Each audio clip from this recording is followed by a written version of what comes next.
Good morning, everybody, on this... Wow, it's bright. It's a very, very nice day. I hope you're all doing well on this Monday morning. Now, you might be seeing from the description, Super Mario Squished, and then you're looking at this going, okay, I get squished, but what am I looking at?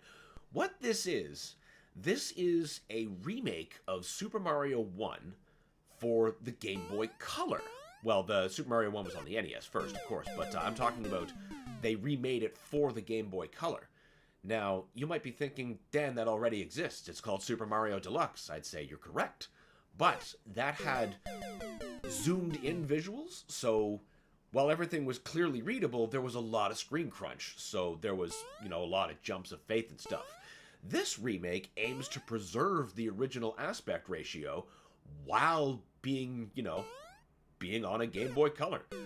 So, by necessity, things have to be a lot more compressed. You see that beautiful, tiny, 10-pixel Mario versus, the size of the sprite that we're used to seeing on, say, Super Mario Deluxe. Now, this is a bit more than, a simple ROM hack of any existing Mario game. It's not that at all, actually. This remake was built, apparently, in, GB Studio? I guess that's a software with which you can make your own Game Boy games and make them playable on Game Boy Color hardware. You might need to run an update or so in your flash card or however you're choosing to run that, but that's neither here nor there. That said, let's see how this crushed, squishy Mario actually works. Apparently, there's a lot of expanded content added after the traditional levels, but we'll just have to wait and see.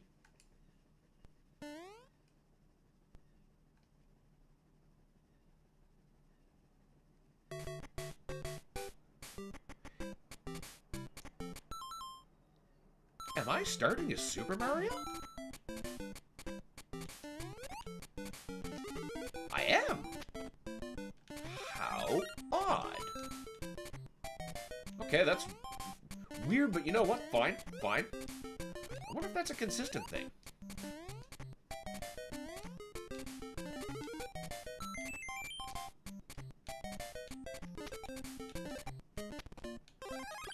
It'd be very easy to mistake this for, an extended hack of Super Mario Land, but that's not what it is at all, because it does share a lot in common with the terms of scale and how it looks and appears on a Game Boy screen.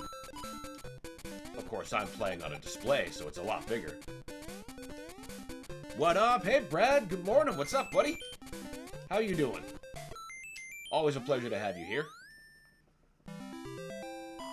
Did I just get a 1-up for the top of the flagpole? Huh. Interesting. I guess there's going to be a lot of small surprises along the way for this remake.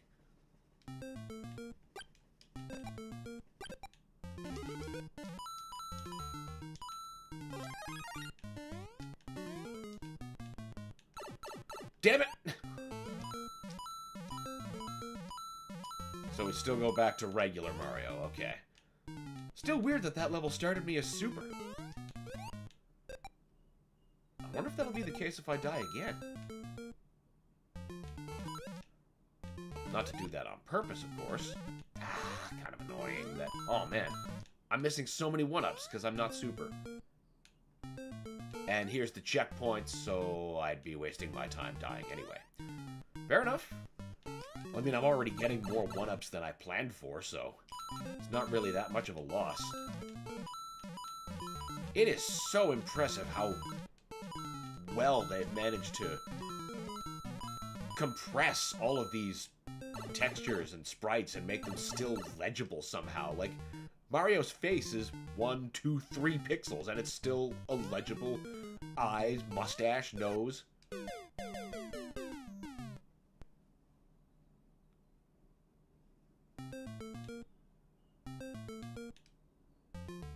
Okay, so you just start the game as Super, but anytime you continue, you go back to regular. That's a neat, interesting choice.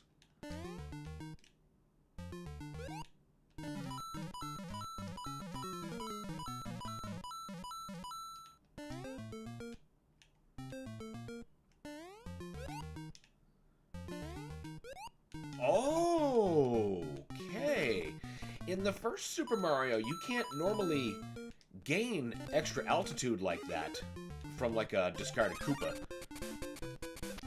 That was a later thing.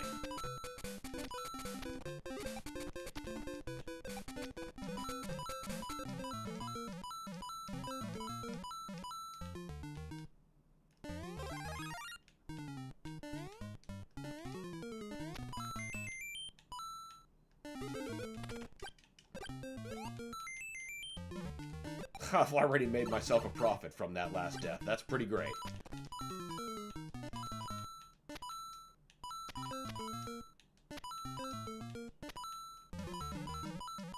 I have the worst feeling that all these lives are going to be very needed once I reach whatever the original content on offer here is. You know, once we've beaten past the Super Mario Bros. Quest.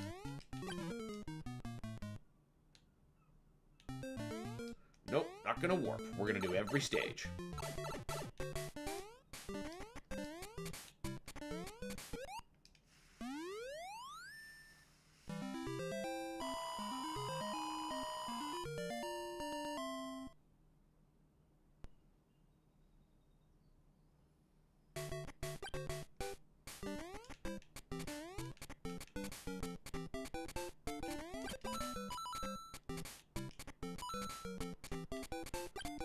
It's interesting taking, like, all the texture out of the Koopa shell, but it still reads as a Koopa shell.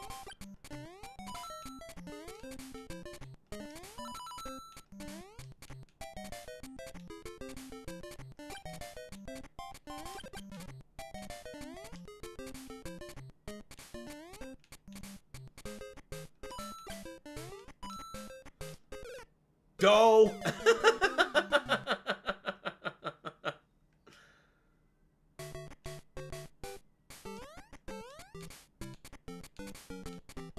Now, I wonder, are there just no checkpoints in this version, or am I just not hitting them?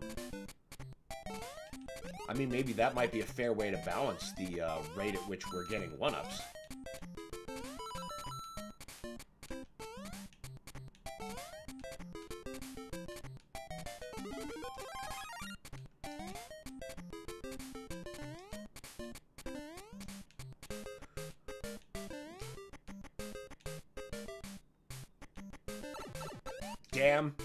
Damn. But you know what? Still alive. And this tiny, squinchy Mario is just the hilarious, most funny thing.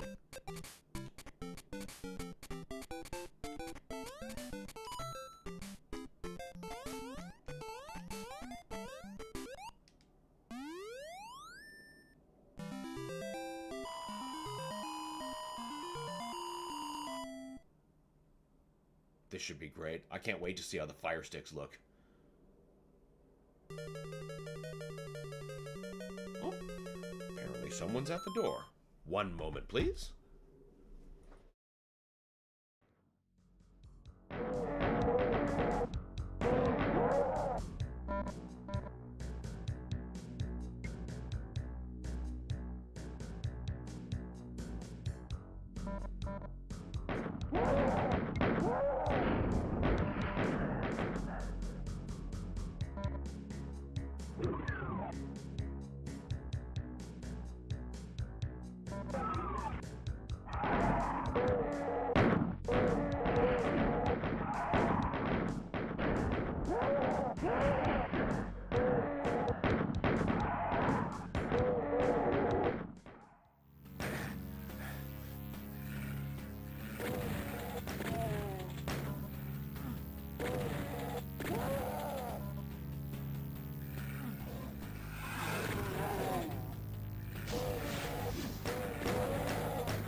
There we go. Sorry for that interruption, folks. Alright, back to it.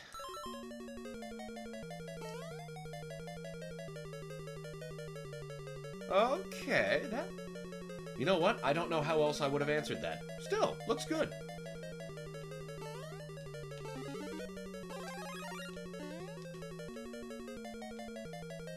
Oh, the squimchy Bowser sprite's probably gonna look fantastic.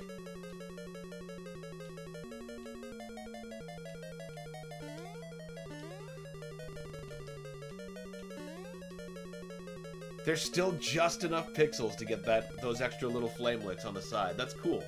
That's cool.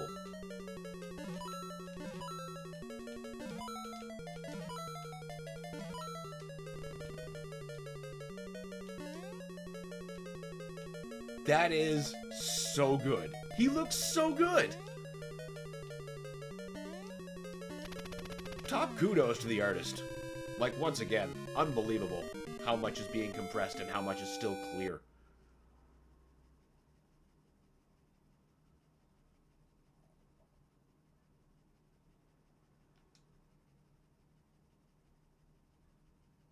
It's even clearer when, like, being run on actual hardware. Like, I had this running via flash cart on my GBA, and it's incredible, honestly. That's how I decided to stream that today, instead of continuing the Super Mario Painbox, which we are going to.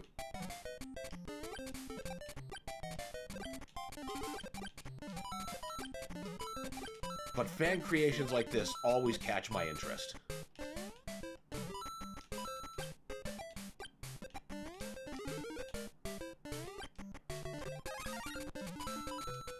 You know what? I think I'm gonna take the coin heaven route. Yeah, I've got like 87.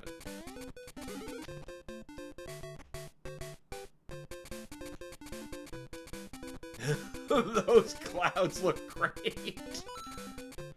Get on the platform, doofus.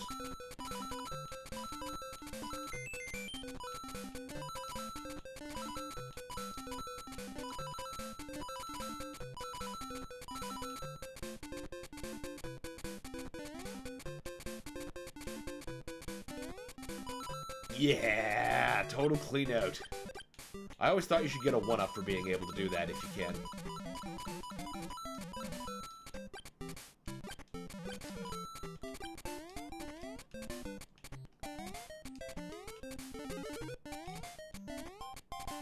That usually takes me a couple more tries. I mean, not that I needed it.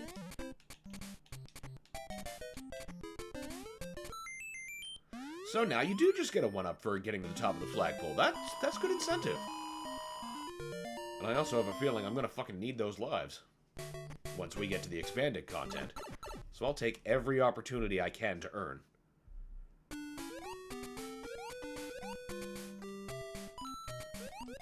Wow! Coral and underwater textures translate really well.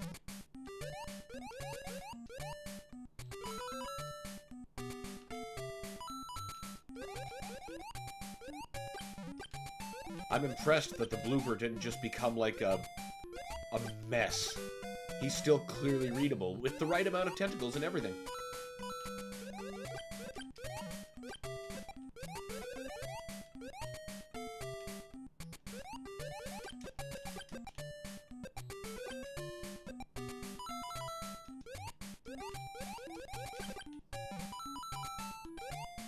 I could swear I think the score is working differently. Like, shouldn't they be like a couple hundred points instead of like 20 and 50?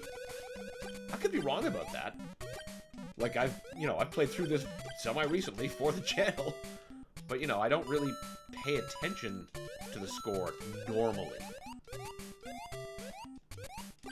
Because, like, there's no real scoreboard. It just displays the last score that was played. And even then, the second you turn it off, it's gone. Come on.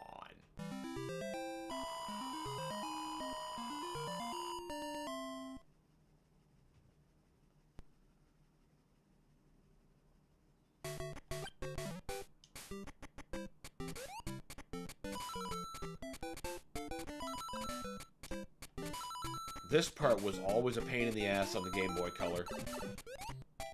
I mean, it's a pain in the ass anyway, but the fact that on the Game Boy Color version, the screen crunch was so pronounced, you often could just not see these fuckers coming up until it was way too late. I mean, consider how often that happens when you can see. Now imagine when you mostly can't. Like, just like that. Except it's like all the time. I can't believe oh boy. Yeah, the scoring system does work differently. I think we're dividing by like hundreds instead of Or, you know, everything's like divided by 10 maybe down. Because, like, look, instead of 200, yeah, Cheep Cheep should be 200 and 500, not 20 and 50. And that should have been 1,000, not 100. That was fucking brilliant. No, it doesn't tell me how many lives I have. Nope, I can't be thinking about casually spending lives the way I would on, like, Mega Man. Oh! Oh! Oh! Oh no. Size of that jumps and the way those lifts felt have got me thinking about, those jumps in 8-1 and 8-2. I gotta stop holding back once I've picked an arc. Just go with it. That would have gotten me over. Yeah, there's just no checkpoints in dungeons. I remember that. So that's not me missing out on them again.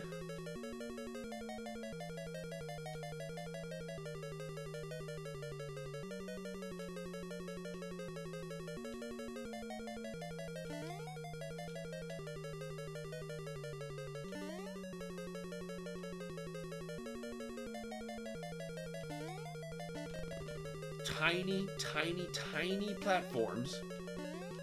I swear to God, those are supposed to be longer in this version. I know when this map layout is reused, then they use the shorter platforms.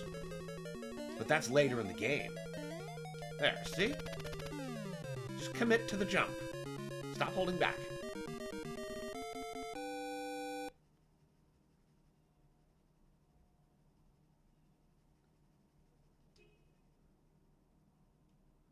Already at World 3. We're gonna see that extra content in no time, I think. Well, relatively speaking.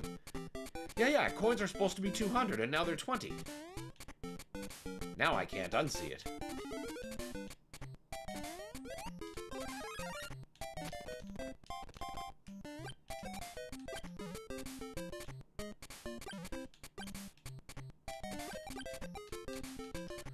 Is that not the pipe? I guess not.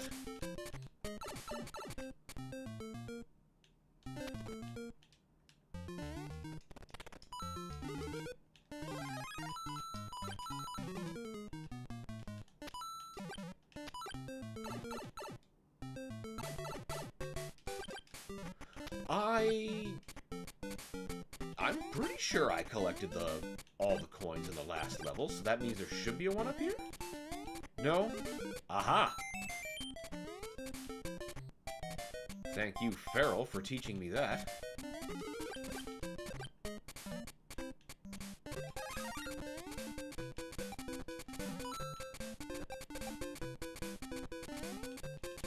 There should have been a block there. You know, one to stop me from running vacantly off into the hole. It's like more like a half block, you know, like just enough to stop you and enough to elevate the trampoline. But here there was nothing!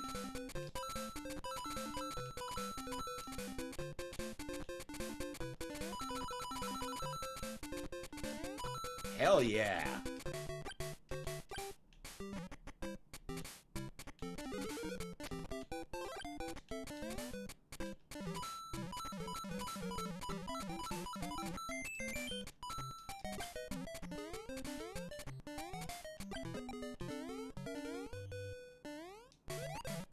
Nope. I am just not good at getting that to work reliably. My dad used to be great at it. He could get it every time. Okay, so we can still count digits. That's nice. I can't believe I did that again. I did that the last time I streamed this game. Instead of doing this, which would have been better, I probably would have gotten a 1-up out of that. But no. Itchy Trigger Finger McGee here.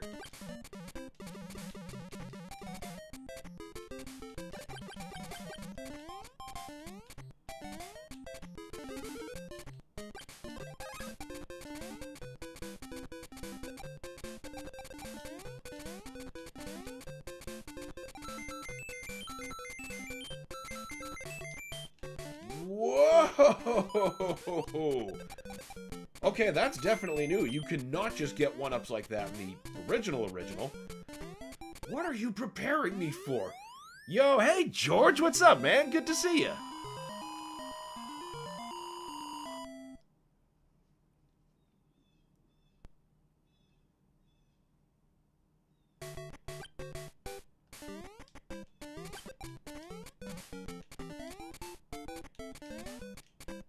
I want those coins.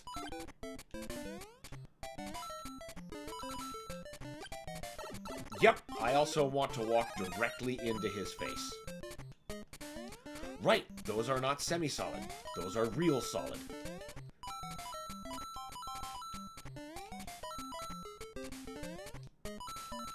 I think this is actually like, I know it's aiming to recreate the aspect ratio of the NES while still honoring its level design, just, you know, removing that screen crunch, but I'm starting to think this is a bit more zoomed out.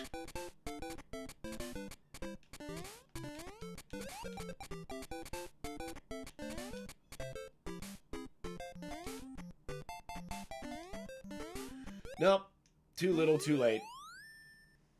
Waited just a little bit more, I probably could have gotten another one-up. Apparently. I'm sure there's other fun things this version is hiding. The tiny potobos are fantastic.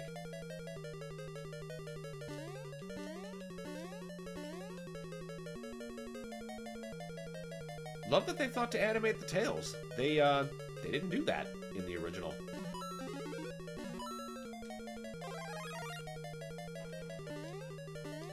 Shit. Well, that was fun. I felt like that timing was different.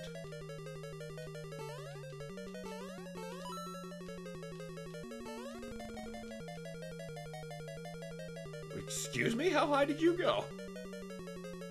You were like in the ceiling. I know that was there. I have that on video.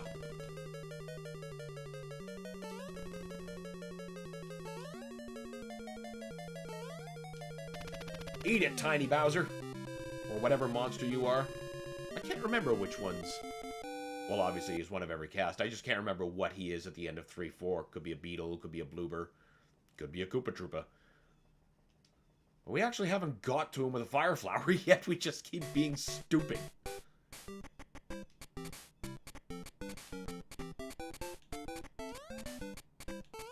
Okay, that's, no, that's still about right. He's just kind of a dick like that. I was gonna say his arcs feel wildly out of control, but no, this is just how he be.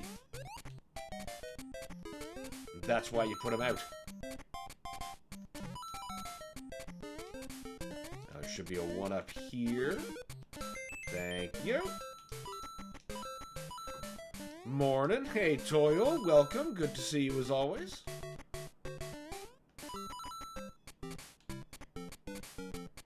You're the shortcut, aren't you?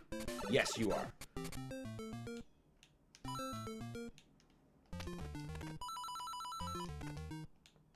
Wonder if I can get that fire flower.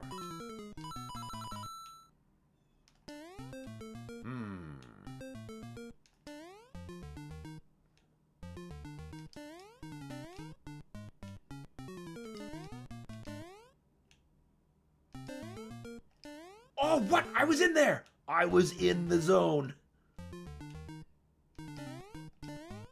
Ah, to hell with you. This is so nostalgic, man. I played so much of this on my Game Boy Color.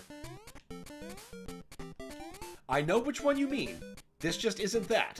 It's the same game, but, you know, made differently. You're thinking of Super Mario Deluxe. This is some new fan creation. Made in Game Boy Studio.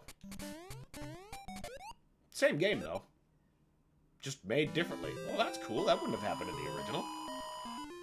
Noticing all kinds of different things in this. I mean, apart from the squinchy art for everything, which is just great.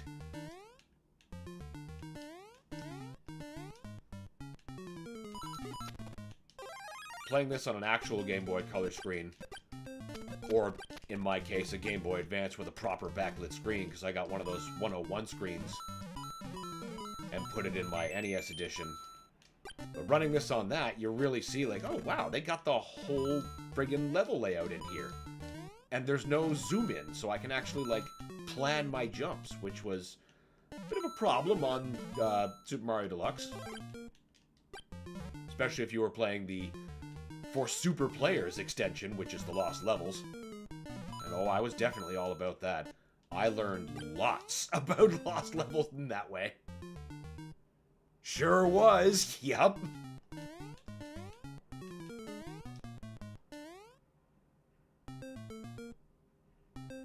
Hello? No lifts here? Alright.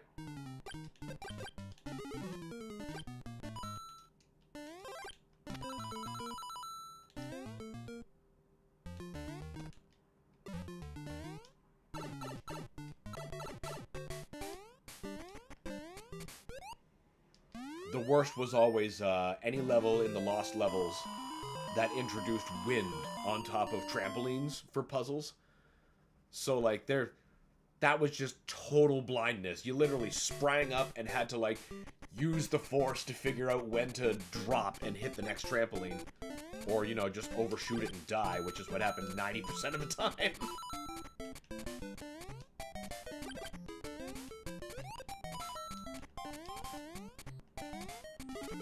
I wonder if the extra content that the author of this added, that will happen after conquering 8-4, has anything to do with the Lost Levels. Or if it's going to be his own thing. I'm actually very excited to find out.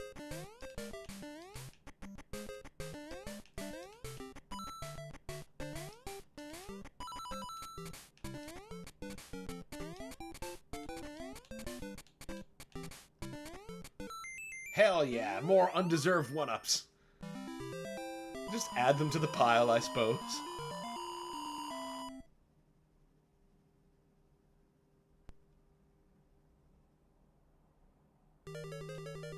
You, I believe, are the first maze.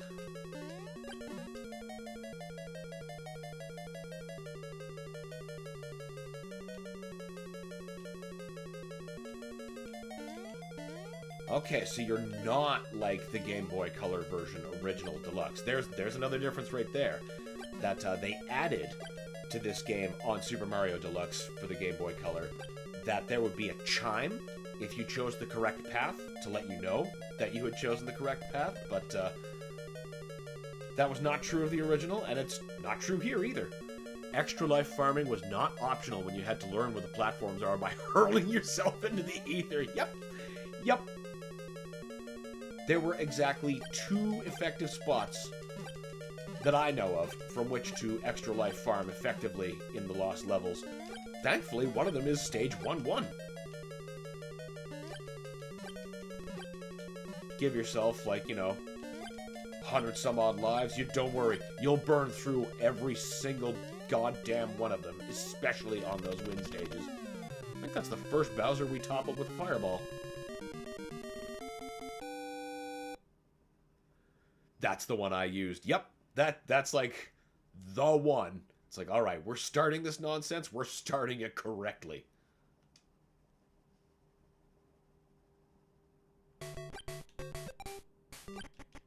But because I'm a giant painbox loving sucker, I even managed to unlock the bonuses in the original version of the Lost Levels once they released it on the Virtual Console. And I did it without using save states. And what you have to do is every time you successfully beat... I made the star an astronaut. It just didn't come back down. What the fuck? Every time you beat like a long run playthrough of the Lost Levels, you'll notice that you get a gold star on the title screen. And I earned every star you can possibly earn doing that, because I just loved being punished again and again. Incredible. It was a feat of patience, I promise.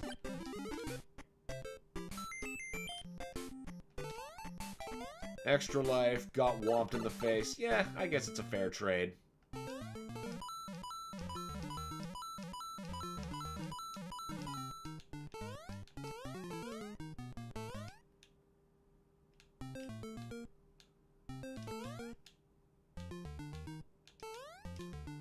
Come on, get in there. I just want the coins. There you go.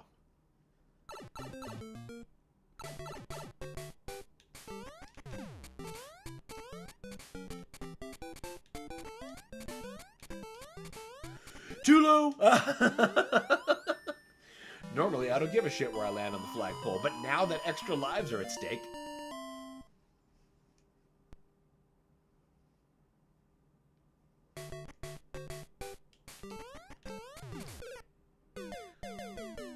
You know what? I can't even say I can't believe that with a straight face. I 100% believe I just threw myself into the bottom of a bullet bill.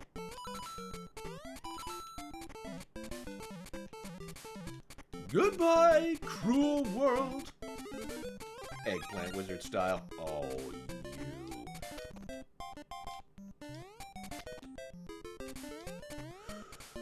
Nope, we're not waiting for you. Young me used to just wait until that Hammer Bros grew impatient and starts advancing on the player, and then I'd jump over him that way. You know, use the scrolling against him so he'd despawn immediately. But now that I know you can jump across a lot sooner, well, why wouldn't I?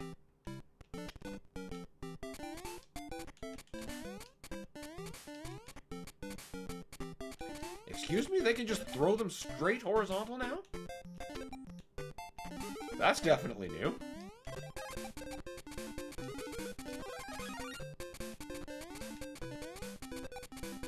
Fuck you!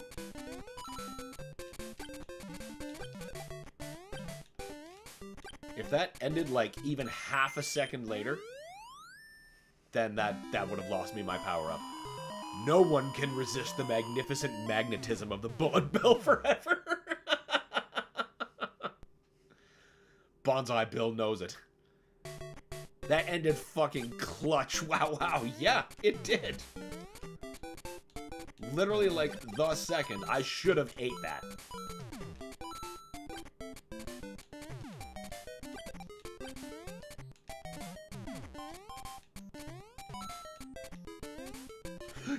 Go.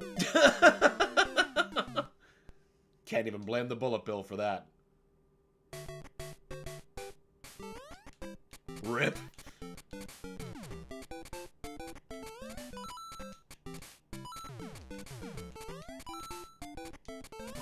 It's okay, we got lives. We're about to get another one.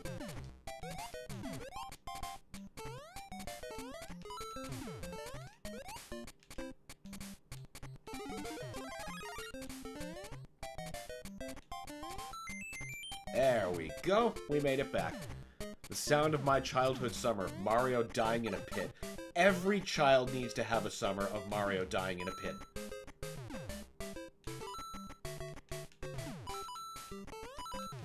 I am blessed to have had several of those summers.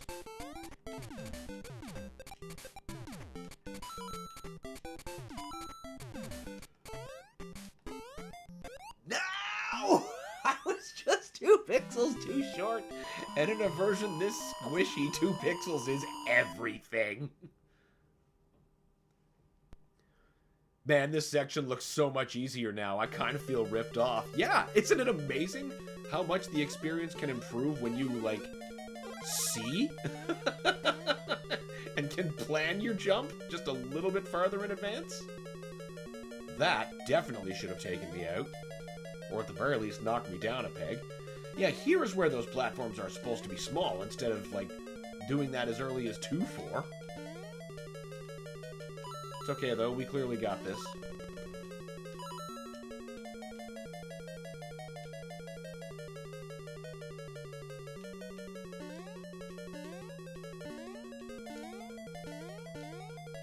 Boing! Yeah!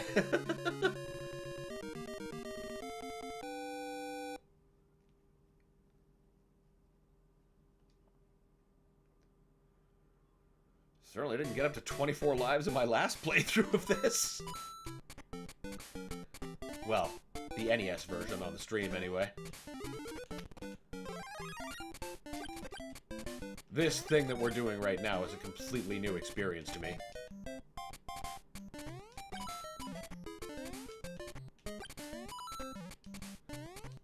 You, I believe I've gotten... Yep, I got the right coins.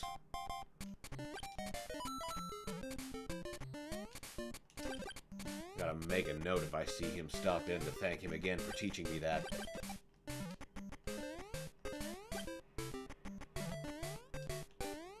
Hey now, you're supposed to go away. Perfect! And an extra 20 points, yay! Risky behavior with those fire chains, man, giving me an ulcer over here. I'm just listening to the muscle memory, and it's apparently a very effective guide.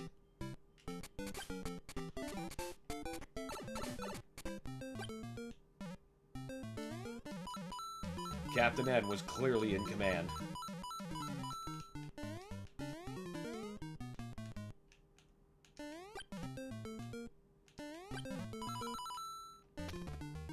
Give me all the damn coins.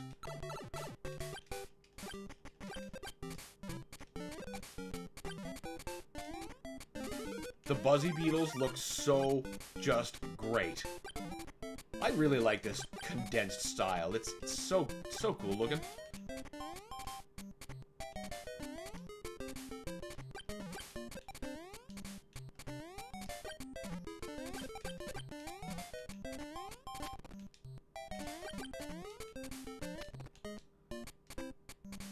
I might have just screwed myself out of that passageway. Maybe. Can I jump that? Yeah, I can.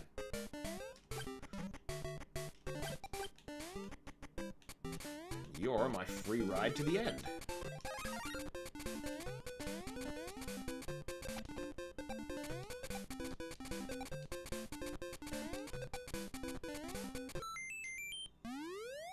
Cheap viewers. Oh, hey, poor butt.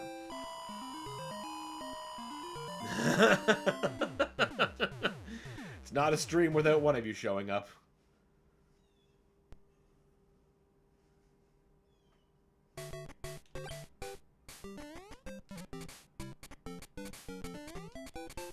Okay, usually the ground is also silver, and so is the tree stalk. So they've gone the...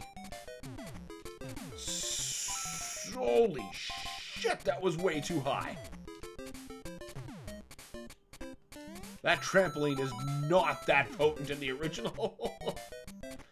But normally everything's supposed to be silver, but instead they've given it just a little bit more depth, the same way that they did in Super Mario All-Stars for the Super NES, at least their version of this there. Interesting hybridization.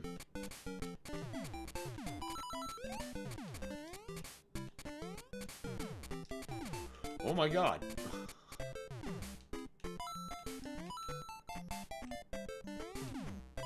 See, now that I know that the trampolines are OP, I am now deathly afraid of what they're going to do after the Standard 8 levels. Am I going to see that Lost Levels puzzle? Are the trampolines going to be even more incredible?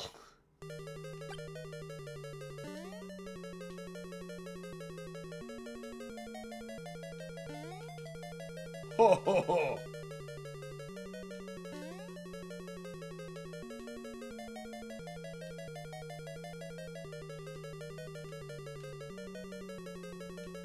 Just be a little careful and everything is fine.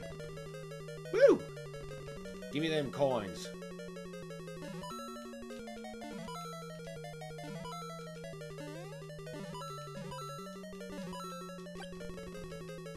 Now, what monster are you? Oh, that's a change I'm just taking for granted now. I can only fire one projectile at once. I can't do like a double fireball. Oh, he's a blooper. I forgot how much he slides in this game. Maybe because it's squished down and it's more visible. I'm inclined to think that's what it is, because I'm not behaving any differently than I do when I play the NES game. I'm getting a lot more lives, but all these slides that I'm pulling off are things that I do just as readily on the NES or Game Boy Color.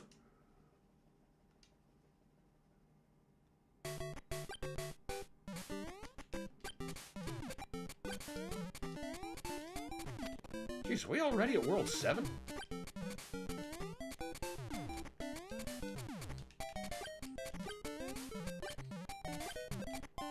Great, that means the best is yet to come.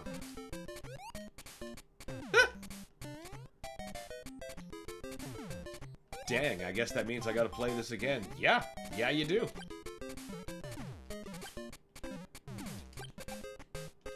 And the best part is,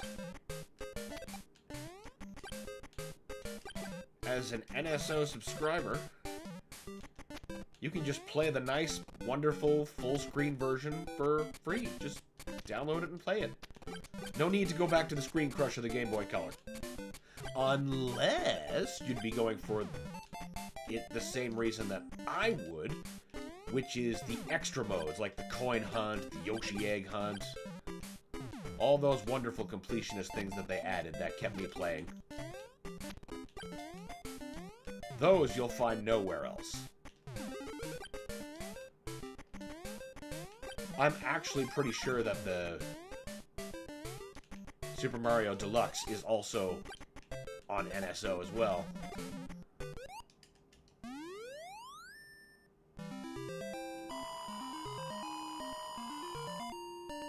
I loved hunting down those eggs. Yeah, me too. It was like my favorite thing to do once I started uncovering it. It and the lost levels were what kept me playing this just damn near obsessively again.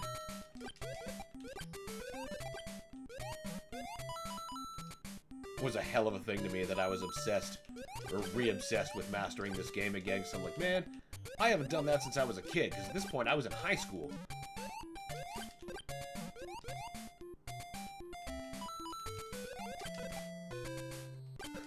This felt ancient then. Oh boy.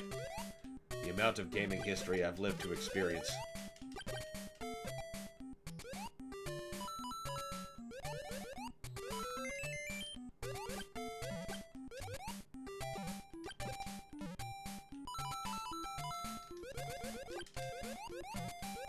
My brain still absolutely rejects the premise, even though it's basically true. Like, you know, Xbox 360, that shit's now retro. My brain's like, nope, no, no, no, no, no.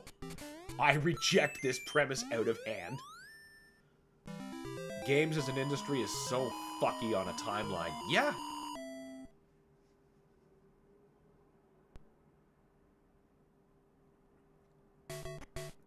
They straight up didn't exist like only 50 years ago. Yeah, pretty much. Pretty much. Which is what makes all the big time revolutions that used to happen so impressive. And when I mean that, or when I say that, I mean like, it's difficult to convey how mind-blowing it was to be playing games like this, and then suddenly be introduced to the third dimension. An up, a down, full 3D. The stuff of pipe dreams. Granted, there were plenty of examples of true 3D, but they were all usually exclusive to arcades, such as iRobot. When 3D started becoming conventionally available on consoles, that was some real shit. Like, you can look back at even the most accomplished game of the previous piece of hardware, but it was still 2D. And then you look at something like, well, actually, a really concise example is look at Mario Kart. Look at Mario Kart on the Super Nintendo, and then Mario Kart 64. Or, more appropriately, compare this Mario to Super Mario 64. What the hell? Oh, if you get it wrong, it warps you back. Okay. That's a new feature, actually. Oh, still wrong. Always remember going, look how realistic the first couple of 3D Final Fantasy games were. I thought for sure they couldn't do better. I have lost count of the amount of games I have said that about, and, you know, suffice to say, the thoughts didn't age well. Like, I remember thinking that about GoldenEye, and then you load up GoldenEye and see these box faces with these textures stretched over them. It's just like, oh my god. But at the time, absolutely revolutionary.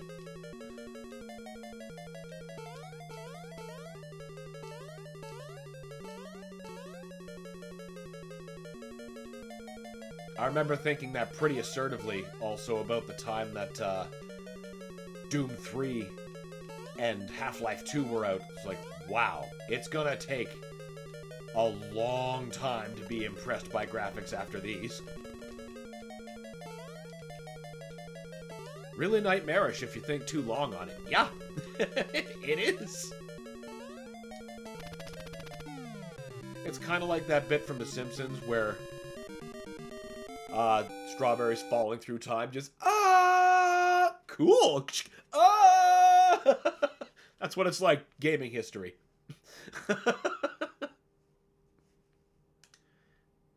In fairness, those two games still do impressive shit. The lighting in Doom 3 is crazy. Absolutely. Absolutely. Blows me away how well both of those games hold up no matter what. Like, even especially under their vanilla circumstances. This is not taking into account various revisions that have happened to the source port or the BFG edition of Doom 3, etc. Which reminds me, vanilla, or as vanilla as I can make it, is exactly how we're going to be playing Doom 3 and Resurrection of Evil. No mods, no BFG edition, just straight as id intended. Separate flashlight and all, because I prefer it that way, even though I know I'm the minority. Rad, hell yeah!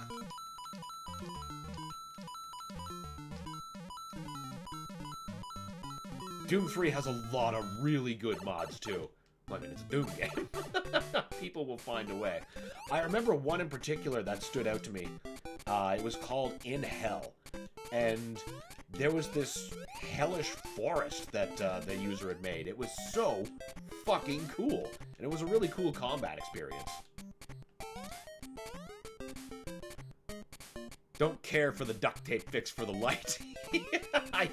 I don't either, because it kills a bit of the tension to me. But, you know, I understand their point of view.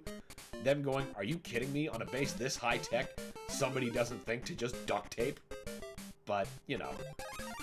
Again, I'm the... Wait a minute. That level shouldn't be doing this. What the fuck? What the fuck? Oh, okay, the levels are now being segmented? That's new. That is new and strange to me.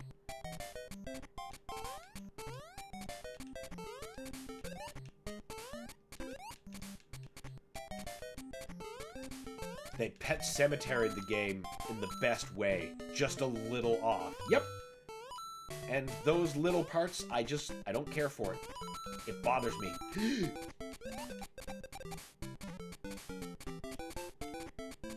I mean, I know the way that they tried to balance it is that the flashlight that you can have on at all times is still different than the one that you can select manually, in that the one mounted on your armor doesn't have as big a cone as the one that you bring out manually, but that's not enough of a change to me. A lot of that game's tension comes from having to choose between vision and shooting.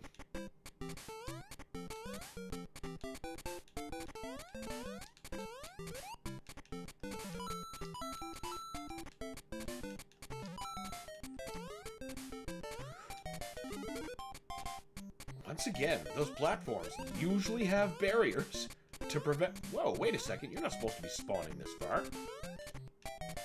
No, you're supposed to be... You are supposed to be despawned. You should have spawned earlier. Speaking of just a little off...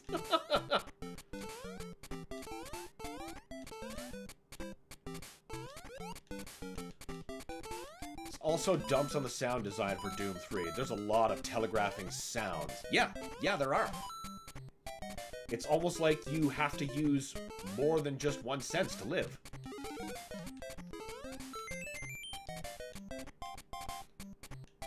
That game is like a next level experience if you have either surround sound or headphones. Like a real good set of headphones in Doom 3.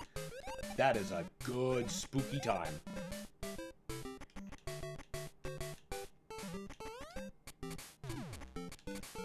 Oh wait, no, I got that free life. Oh, this is awful! Who thought of this? I don't know if I'm gonna be able to get that power up. Jeez, I wonder if I should need it.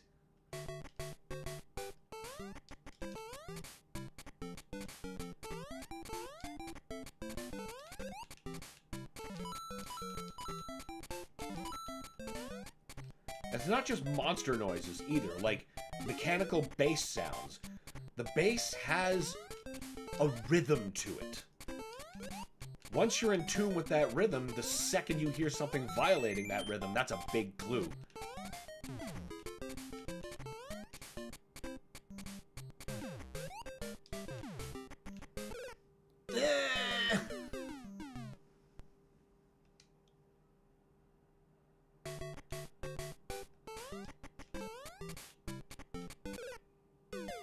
Well, it's kind of just I waited for death there.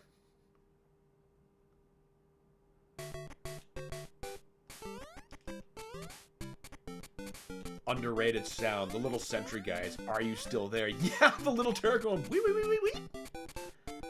It's the little curious head cocks that get me.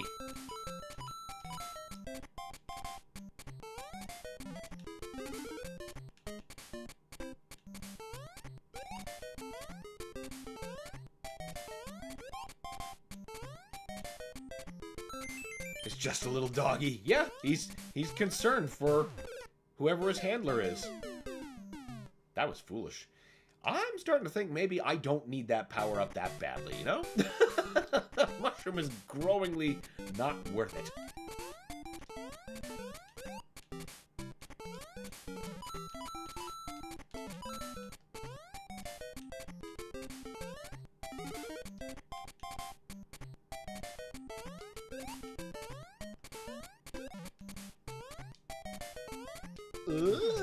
As long as I keep getting this one up, it's no big deal, because I just keep making a profit.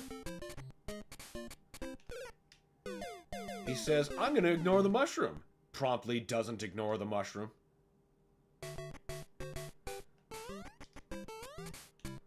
I've grown to especially feel like that first turret that escorts you is like the biggest dog, because I try to outrun him. It's like, oh, who's going to get him? Who's going to get him? Then he accomplishes his mission and he lays down like a good little boy. Boop.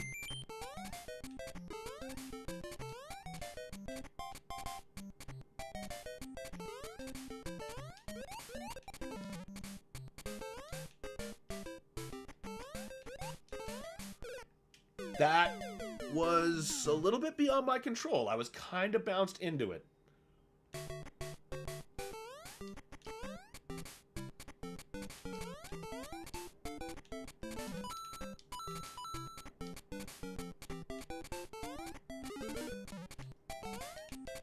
Oh no!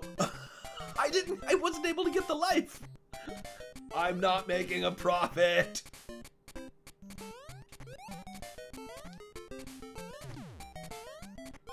Oh my god.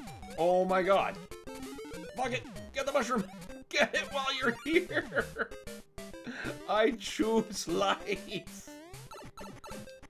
What? Really? I should not have been able to clear that. Oh, you're shitting me. Okay, you better be disappeared. He really is the best example of how humans will pack bond with any stupid thing. Well, yeah, he's helpful. He's just great.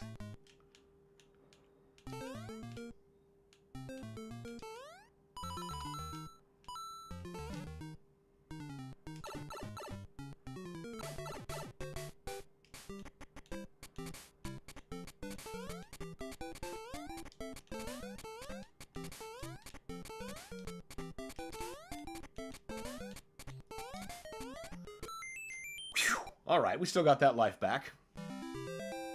My favorite is how forceful its weapons are when, like, say, a cacodemon is coming at you, and then little turret guy starts hosing it from behind, but that's enough to start forcing the cacodemon into a rolling tumble, because he's just a fucking oopie ball gone mad. Three's cacos are my favorite to harass, because they're so squishy and bouncy. Nice, thank you!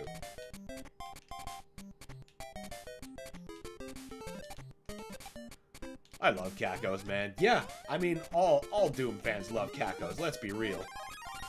They're just so great.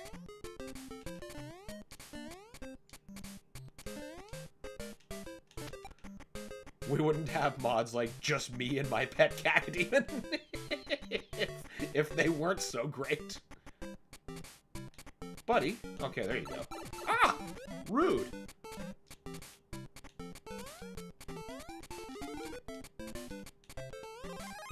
Feel like they should make a dodgeball boing when you slap them. Yeah. Yeah. Well, they kind of do. It's a little bit more of a dull, meaty thud, but, you know, you get to see the... You get to see him deform and get upset, and then he squeals. Like a displeased Eric Cartman.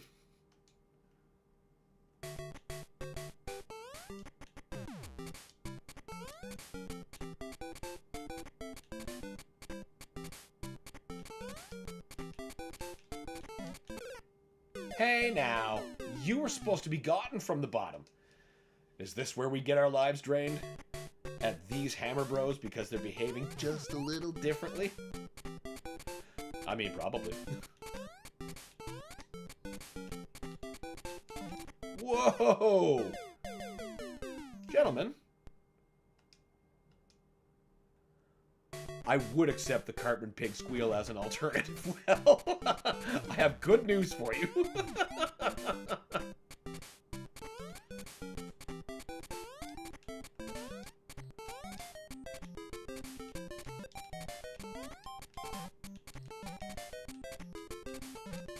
Buddy.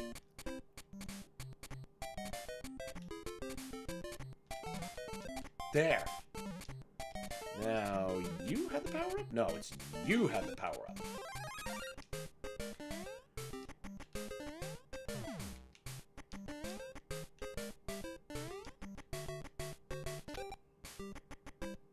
Now go up. I said go up. Land on the bricks. Land on the bricks, sir.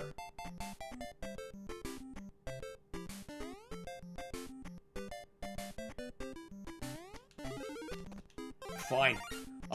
I'm just gonna skip you. You bore me.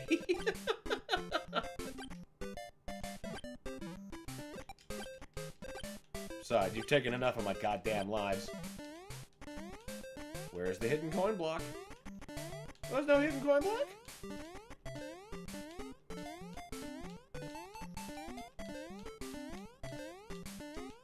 Why you take out the hidden coin block?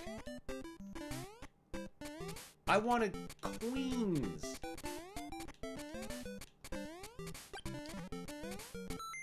Alright, well at least we got some free life action going in.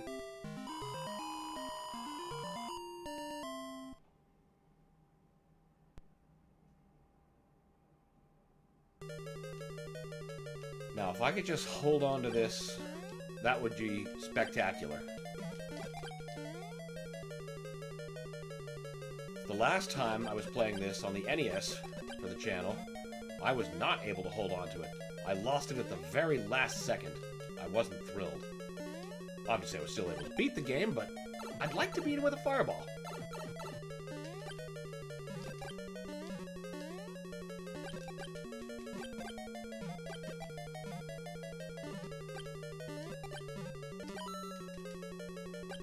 Kind of exemplifies being old school mean, having a, you know, the necessary part of progression hidden and in no way indicated. That is true. Just old school mean. And that's how it was.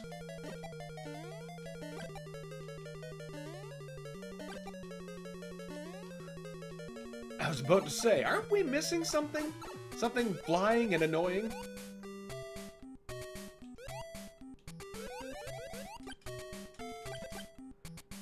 Right, now I gotta be super careful here, because I can only shoot one fireball at a time. Perfect! Oh, hell yeah!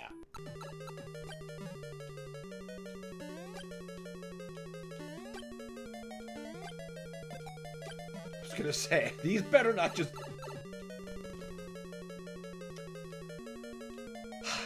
Of course, that's how I would lose it. Alright. He's normally throwing hammers. I think he was just not thinking well enough to it. Oh, hey, I like the new Princess Peach sprite. Or Toadstool. She's still Toadstool at this point. We present you a new quest. Press B button on the menu. Alright. Now, is this just a wraparound? B start. Oh, wait.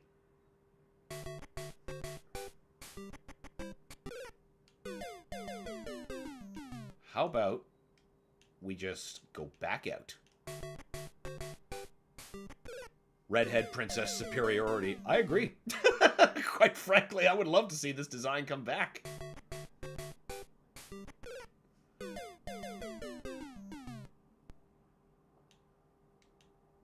Come on, just get me out to the menu. I thought it was a hold B situation because my muscle memory tells me that's how you do the continue function. And, you know, that is true, but, you know, the game explicitly said press B, not hold B. Okay, B.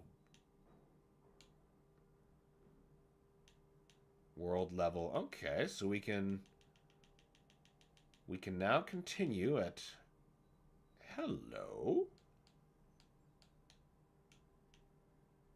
9, 1,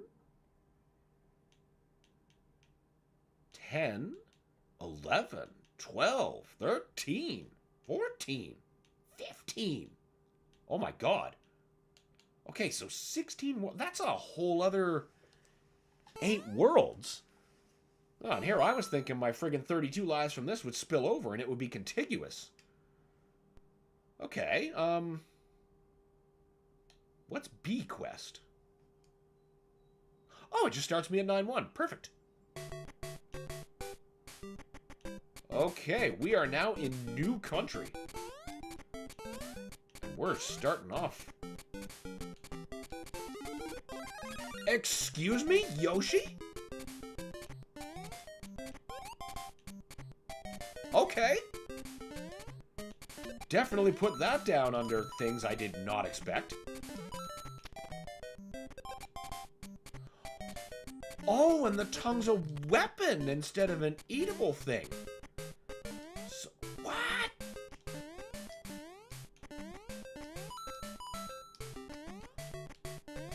Wait a minute. I get a double jump and I don't have to abandon him? Oh, this is fucking cool.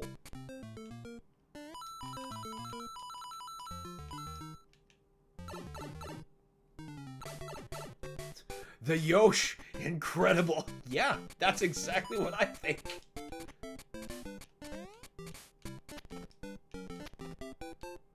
Bet that's power up. Oh, I was kind of right.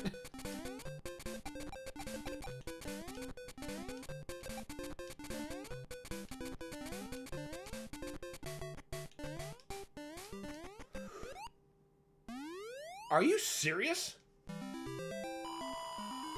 Huh, I kind of want to redo that stage. No. It's too early to start thinking about redoing stuff.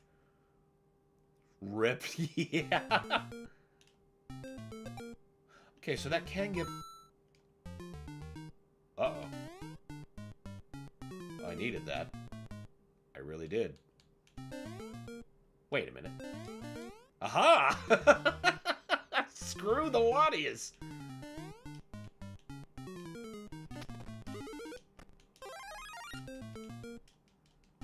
Okay, I was gonna say, there's no way they're gonna let me throw fireballs and use Yoshi's tongue now that it's a weapon.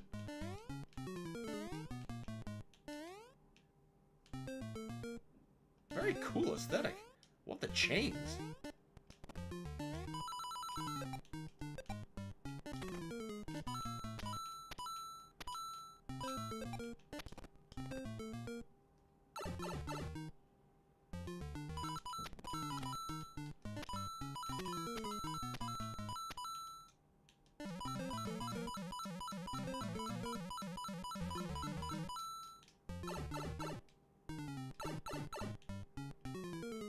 Okay, so that can just...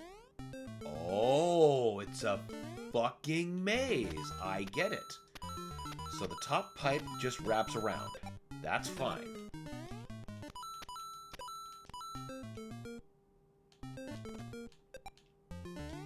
Let's try the bottom pipe.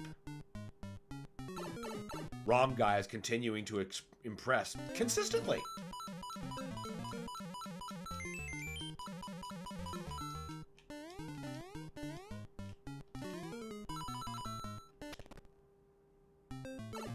They make an excellent argument for why do we need modern stuff again? Because clearly there's going to be infinite stuff to play.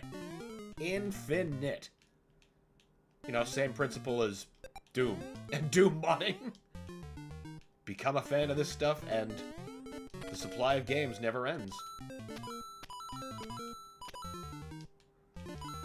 Okay, well I guess it's gotta be the middle pipe.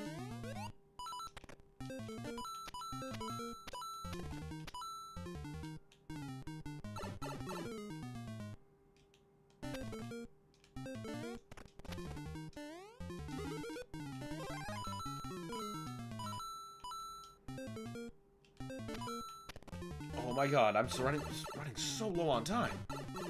Oh no, that wasn't it? Oh no, Yoshi's gone. Oh no, what's the solution?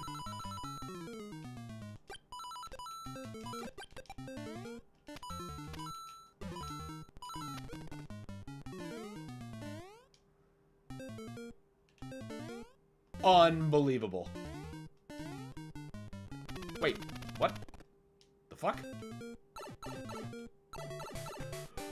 Go, go, go, go! Oh, fucking just fell like that! Ah! If I still had Yoshi, I could have had that extra life. That was fucked! Yoshi!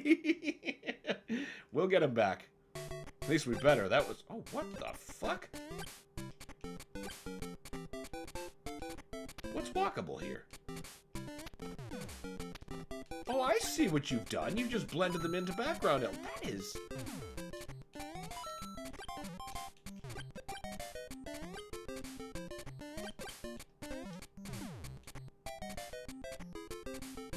It's actually very clever.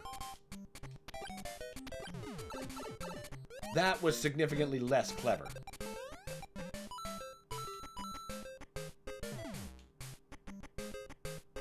But that's cool. That adds a little bit of depth to the idea of these castle structures that Koopa loves so much.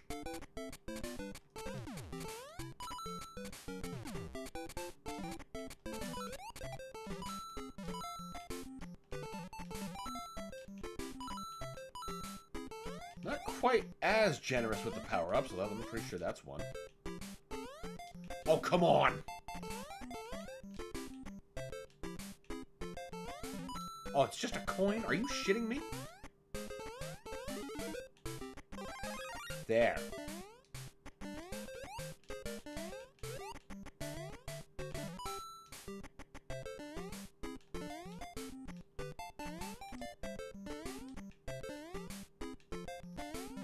Ah, I'm disappointed. They keep putting all these stupid hard blocks. Nailed it. And then they... Oh, what the hell is wrong with this castle? That's cool. Little state of disrepair.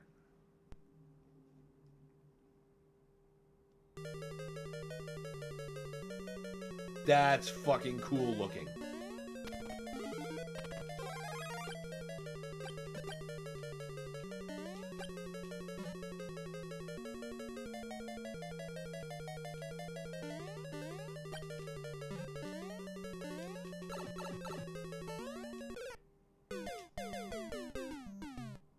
Should have saw that coming. Should have saw that coming.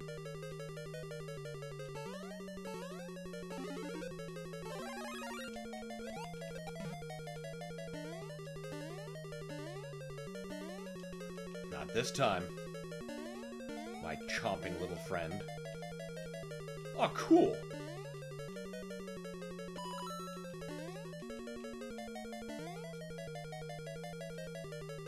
Can't believe I'm being impressed again by the Mario 1 aesthetic. The fuck is this timeline?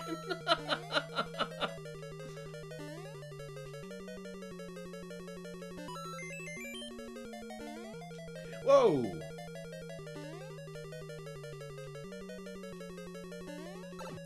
Damn, damn, damn, damn, damn.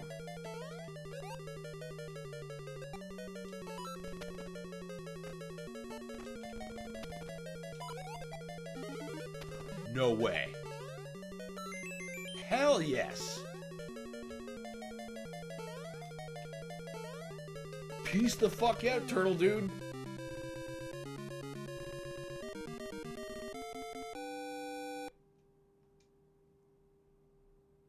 Alright, 10-1. Let's see. Whoa. Alright. All that thing we just did. Oh, are we going to the desert now?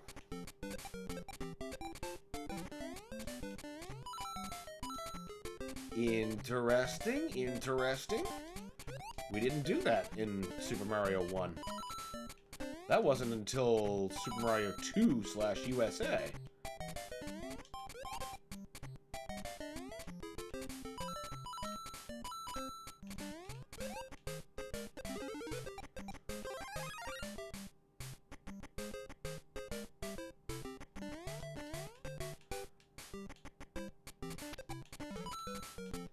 I knew we'd get Yoshi back. Seems to have taken a while.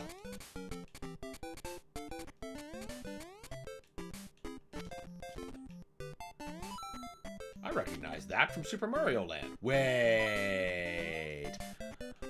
Are we making Sarasa Land references now? Is that what this is?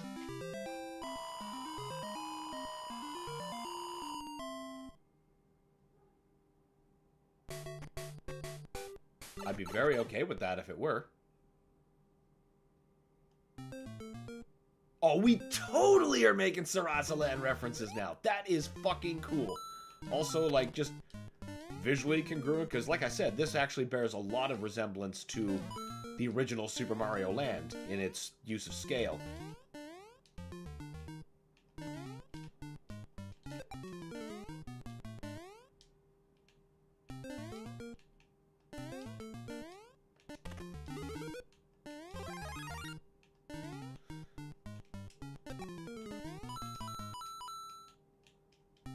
Come on.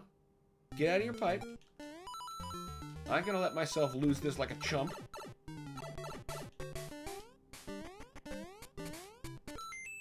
Hell yeah. Yoshi's a great way to guarantee a free life there. Just with a good enough double jump. But now I've got the overriding curiosity of jumping over the flagpole now that I can readily do it.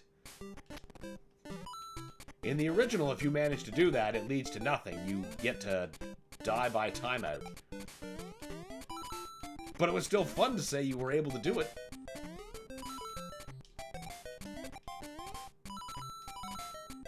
What are these gross poison-looking mushrooms? Yeah, I bet that's something. I bet that's something. I'm not willing to risk the Yoshi. Another time, perhaps.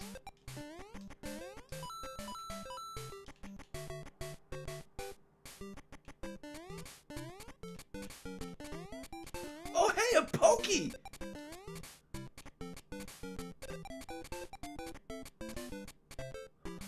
I see how you would have done that, too. A clever reuse of spiny eggs with one unique. That's really cool. That is not an enemy normally in this game.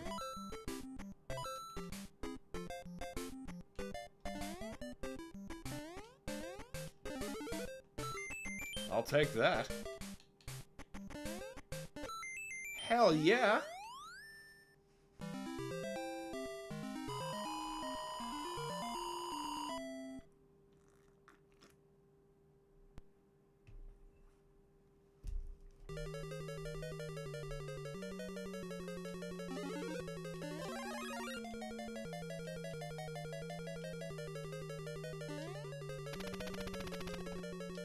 What? What? I beg your what?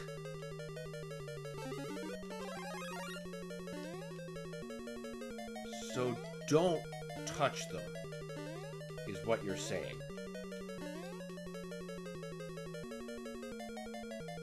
But...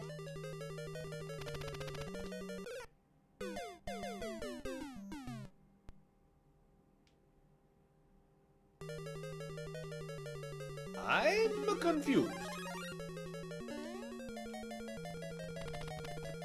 I can't just hit jump again. Not unless I have a Yoshi, which I definitely don't anymore. Okay, either way, I know that first axe and the back axe are not the answer. So how about you?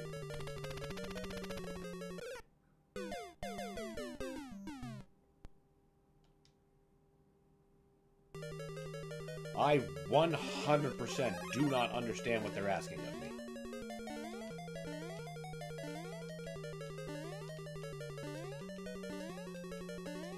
What about this one?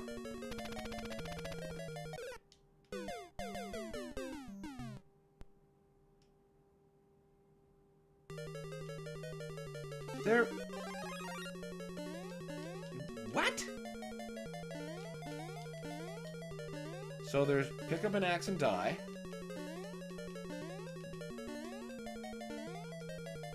Or time out?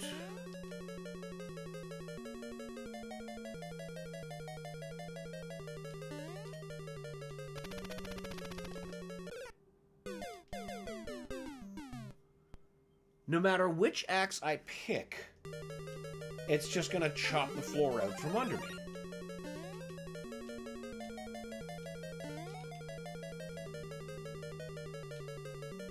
I can't just hit jump.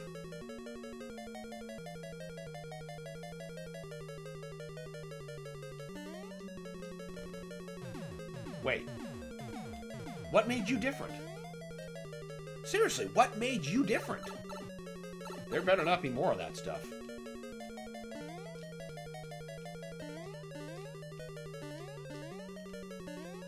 Oh, you're a fucking path, aren't you? Aren't you? Yeah, you are.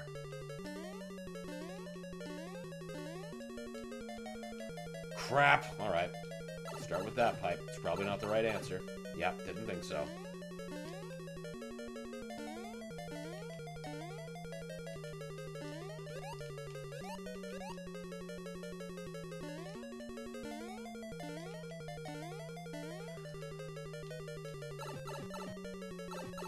Nope.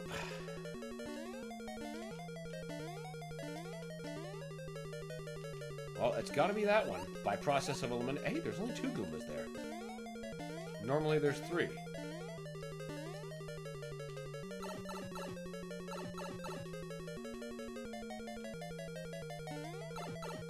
I don't understand.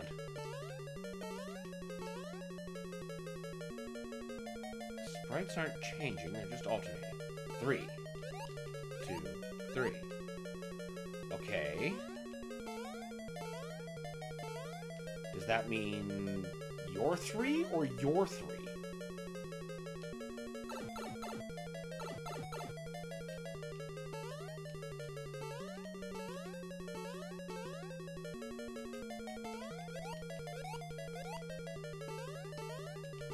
I bet the lower one is 3 in that case, okay? And this is still a faulted premise, because I don't think what I'm doing is correct.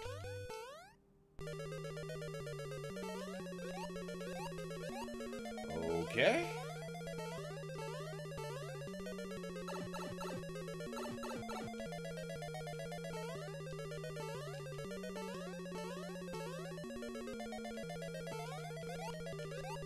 Two.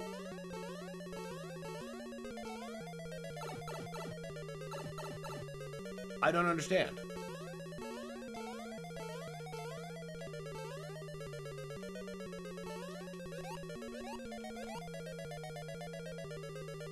I see nothing that indicates a clue of any kind.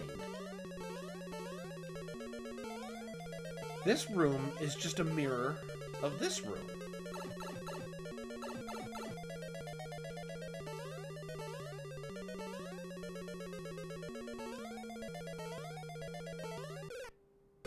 Yeah, timeout, because, you know, sure. This was definitely clearly explained. Oh my god, back to the axe trials. Okay, now... Was it you?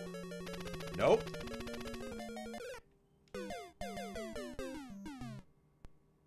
This could be a little clearer, I think.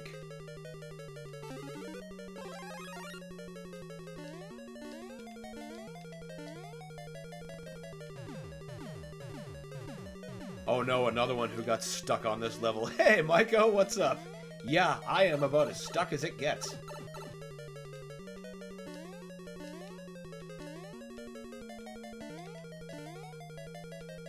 I keep thinking the only clue is the Goombas, but I'm not sure what they're telling me. Like, there's 3 of them, and sometimes there's 2 of them? I can give you a clue. I am all ears, man.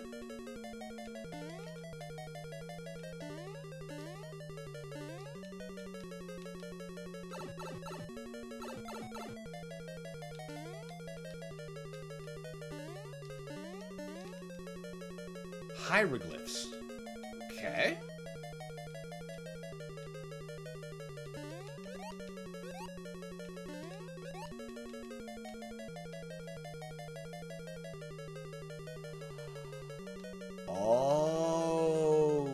Okay. I think I see. So if what I'm reading is right, that means middle pipe, lower pipe, back pipe.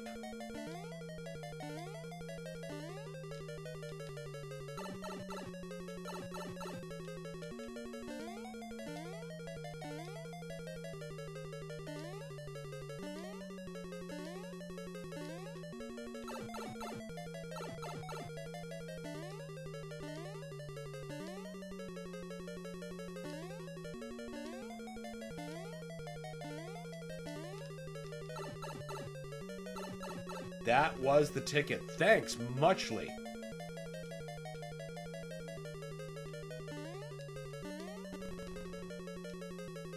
Hey, Tatanga, my man! Please get off the axe. I need that.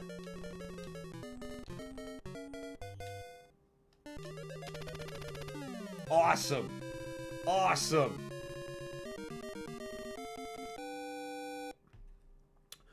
For all the axes, all the wrong axes had an X symbol above them. Oh, really? Huh. Well, I guess knowing that on future plays is going to be very useful knowledge.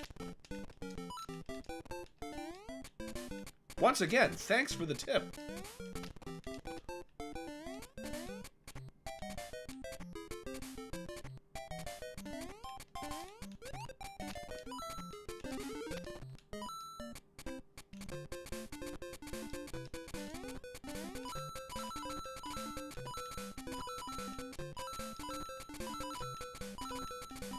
I would have just been going in and out of pipes all day, not even thinking that the hieroglyphs were a clue.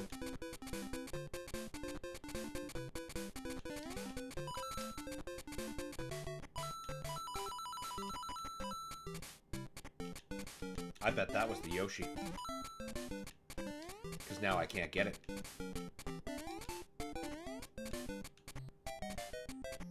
Or maybe that's the Yoshi.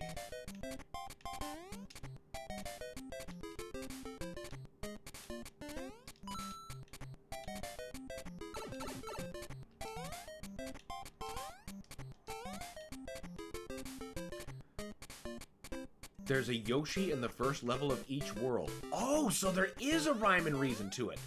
That is just so good to know. Full of good tips today, Maiko. Forgot to ask, you getting Switch 2 at launch? I'm deeply conflicted about that. Why didn't I use the friggin' trampoline? It was literally right there. There's, I need to know more about first-hand impressions, and, yeah, I just need to know more first-hand impressions before I decide if it's worth the steep asking price. Because let's face it, I'm not exactly at a deficit for stuff to play. I do bad want Mario Kart.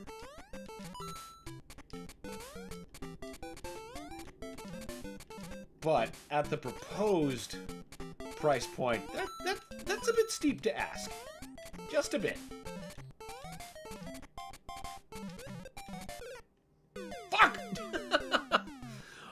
Oh, really, Dan? Yeah, like, I'm really excited for the tech and the way that everything is going.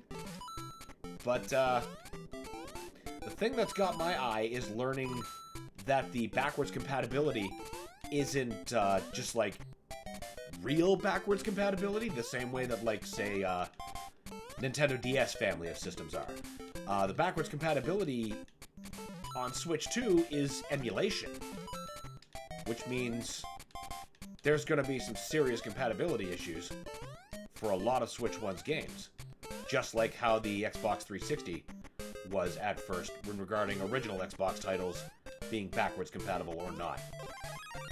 There's a list already available, and I notice a lot of my old purchases are on that list of there's shit wrong and we're looking into it, like so many of the Arcade Archives purchases I've made. I hit that jump button, I swear. Doom. You know, just little things to me.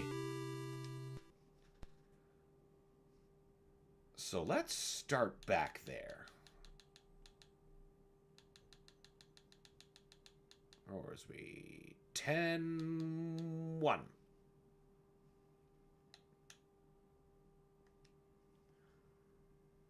Yep, I think they dropped the ball with Switch 2, honestly. There's a lot of funkiness that needs to be addressed. Oh, wait, didn't I do this? Yeah, I totally just did. I'm just gonna let myself get dropped out here, and then we'll restart at World 11, where we left off. They're competing with Xbox and PS5 now. Yes, like actually competing instead of beating to their own drum. They've taken the flavor of their own drum being a runaway success, but now they're trying to be a serious contender for those ecosystems too. And there's bound to be some missteps along the way, such as the backwards compatibility, which is of big importance to me. Now, I'm sure they're going to get it sorted out eventually, because, I mean, even the other example that I had in the Xbox, like 360 game, or classic Xbox games, becoming gradually more and more compatible with the Xbox 360 as emulation improves. But out of the box, you know, seeing a couple of my big hitters there already on the, we don't know, there's startup problems, or there's assorted other problems. Good thing I never trade my hardware in, I'll say that. Oh yeah, makes sense. It's definitely a wait and see, though I am stupid excited for the new 3D DK. I am stupid excited for Mario Kart. I'm really looking forward to 3D DK. Like, really looking forward to it. Don't know that I'm on excited yet, because I'm still sort of not being fair to it, generalizing it along the lines of Donkey Kong 64, which wasn't bad, but, you know, it became a tedious experience for me. Some of those coins are just awful. Of course, I've been told the secret sauce to enjoying Donkey Kong 64 is don't complete it. Just do the bare minimum and have fun. But I don't do that. Ah, fuck. This is such a cool attract mode transition. Yeah, I agree. Do you think Phil is a day one buy? I think yes. I think yes. The excitement will be overwhelming, and the availability of Mario Kart will be the push comes to shove.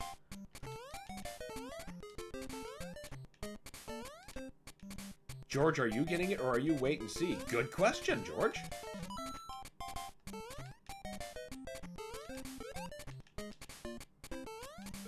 I definitely will get one. It'll just be a matter of when.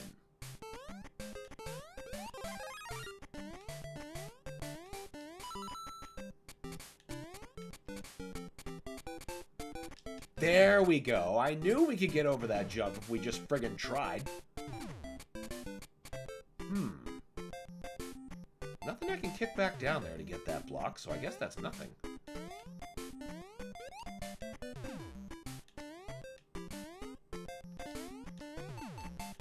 Oh, I seem to have missed the Yoshi in this level. Damn. Apparently the Joy-Cons aren't HoloFX either. I'm not sure what that... So we could get drift again. Oh, well, that's... I guess we'll just have to see. I guess we'll just have to see. That is something else I'm going to be very critical of. Like, once people get more of their first impressions. How do the Joy-Cons work? How good is that magnet grip? Because I had problems with my Switch one in that Joy-Cons eventually... Or at least my right-hand one was constantly just not sticking to the system with multiple pairs. And let me tell you, when you're playing a game like Doom, and then, you know, suddenly your system just slides out of your fucking hand, it has a negative effect on combat. One that I'm no longer willing to accept. On paper, it seems like their new, like, magnet affixin and snap-in would address that, because now they're no longer on a rail system. But I want to see if that brings its own complications, because, you know, a traditional Nintendo solution answers a serious problem, but then creates another. For example, giving the Game Boy Advance a rechargeable battery and lit screen. Mwah! Removing the headphone jack.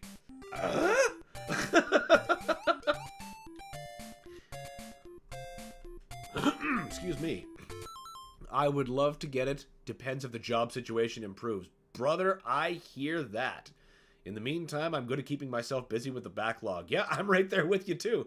The only new game I've got is Doom the Dark Ages, but it's Doom. I'm going to figure out how to get that. But, you know, I've already got that premium edition waiting for me. I'm going to get the 2-day early access. I'm going to stream all of it on this channel, and it's going to be great. Apparently, the magnet grip is very strong, according to the people that tried it at the event. Well, that's very encouraging. The two shoulder buttons are steel, so that's what's connecting the magnets directly. Apparently, it's pretty strong, but who knows? That's very encouraging. That's very, very encouraging.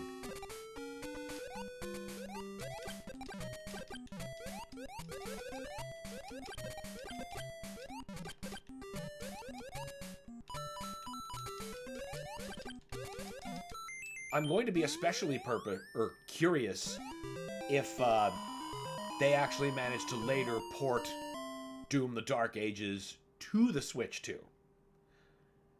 And I only wonder about that because, you know, I see that game's System Rex right now, and I look at my Steam Deck and I'm like, I don't know if this is going to be a thing you can run.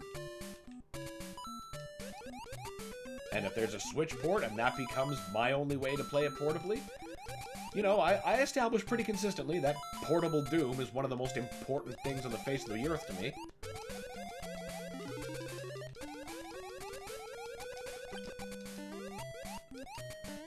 Oh, what the fuck? I've never had a beanstalk come out of the fucking water. That's a neat move to pull.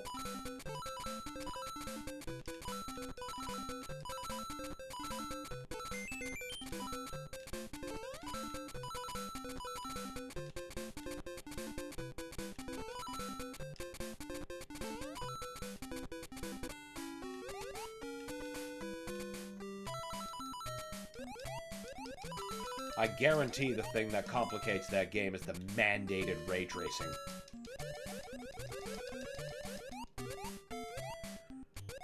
Pre-orders are also delayed in the States because of the tariffs. Yep, there's that problem too. I mean, at least for US customers, that doesn't affect the launch window, but, yeah, everything's fucky, man. Everything is just so fucky right now. It's difficult to confidently purchase new hardware no matter how excited you are for it.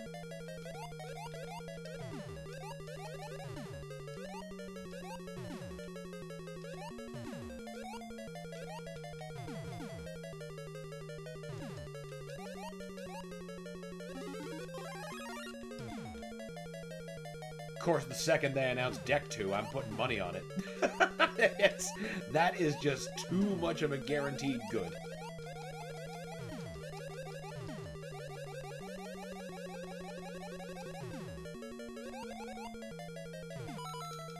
I bought a new pen about it instead because it's cheaper. Yeah, about that.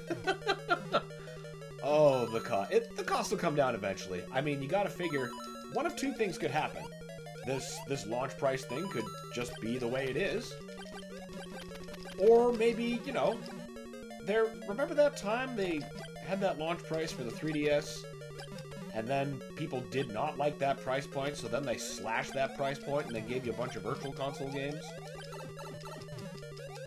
Loving all these Super Mario Land bosses, that's fucking cool.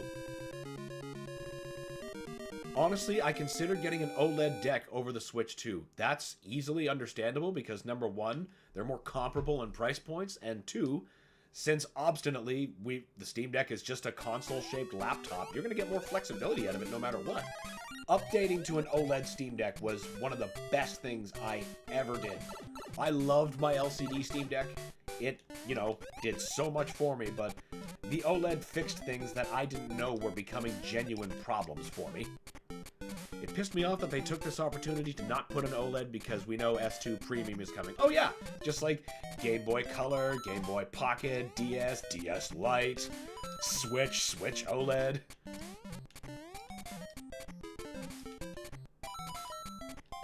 I remember buying a Switch OLED because I had played so much Doom on my launch Switch that the thing sounded like a dying car every time you turned it on. Like, it was just pulsing with pure hell energy.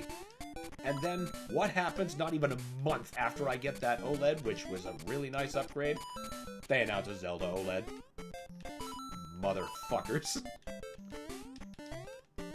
Whoa! Okay, that's another Super Mario Land thing. Those rocks actually have a name. I don't remember what they are. I could legit feel the difference when I held your OLED. Yep. Yeah, you destroyed your original Switch. I didn't even mod it. I just couldn't put down Doom. Like I said, portable Doom. Very, very important to me. Am I supposed to swim? Is that what this is?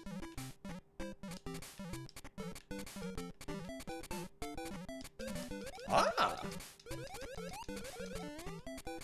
That's what happened to me with the deck. I bought another deck like a month later and they dropped the OLED. Yep.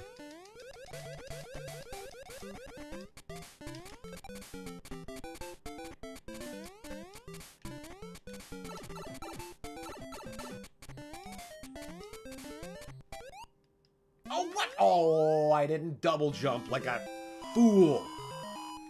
Very cool mechanic with the waterfall. I agree, that's something that we would see in, you know, other Mario games, but not Super Mario 1 or even Super Mario Land. Which this is clearly drawing a lot of appropriate inspiration from. I'm here for it, though. I'm loving every bit of this.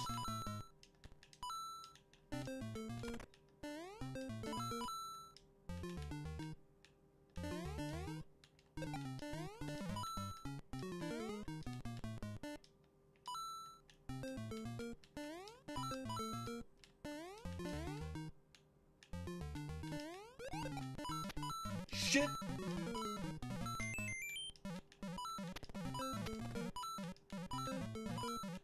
And on the Steam Deck, like, it, just like with the Switch, I found the upgrade was just night and day.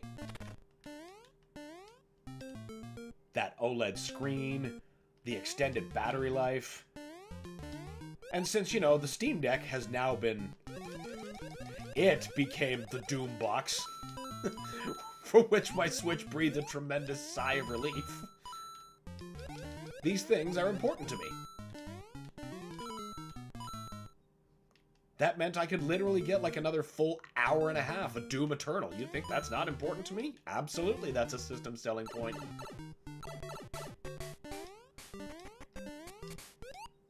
Excuse me? I must have just put one pixel off there.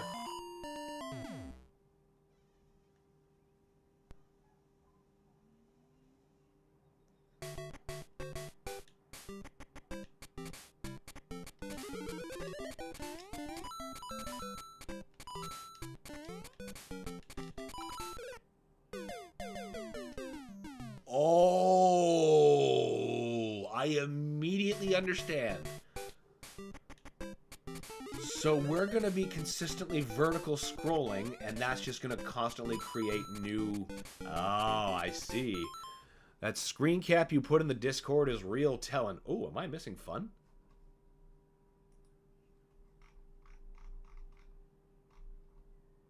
Ah, yes. The damning play history. It tells a story of doom. Oh no, a while ago of your games. Yeah, that I know exactly which one you're talking about now. So many ninja, so much doom. All I can be is myself.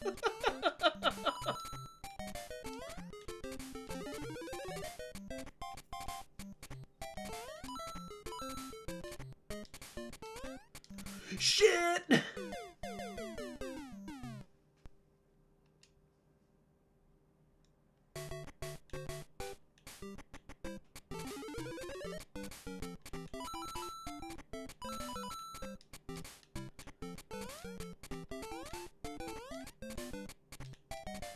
Soon the Dark Ages will be leading that pack.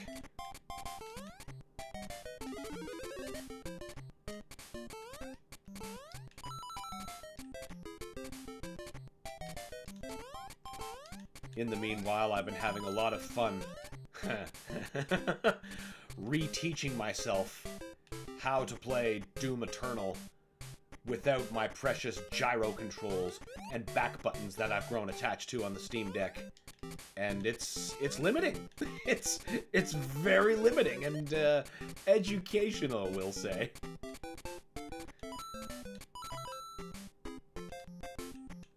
Genuinely think post your recently played list is a great way to get to know someone. I entirely agree with that.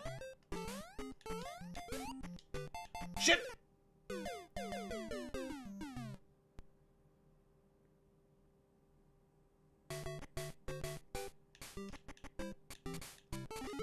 Because it is always like that for every player.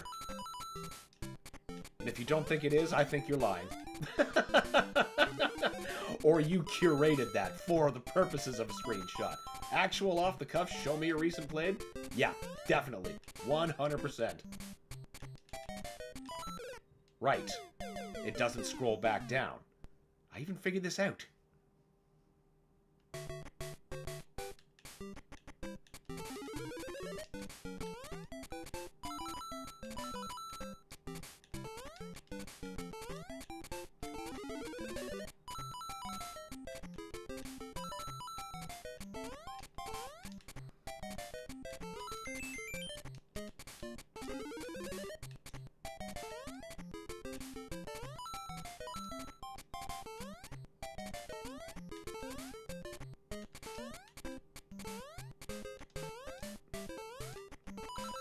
I'm definitely picking up Dark Ages day one. Excellent! What are you going to be playing it on? PC or one of the conventional console versions?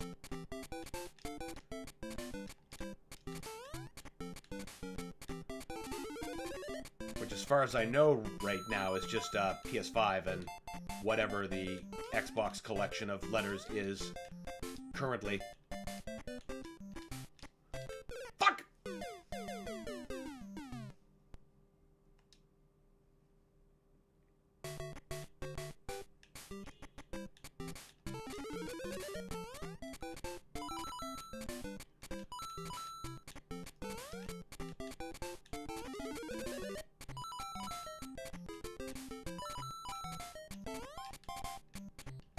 Oh no! Oh no! Oh no!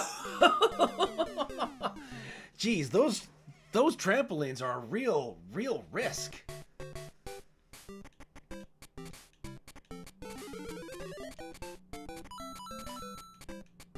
PS5 using store credit at a used game shop. Not bad. Not bad.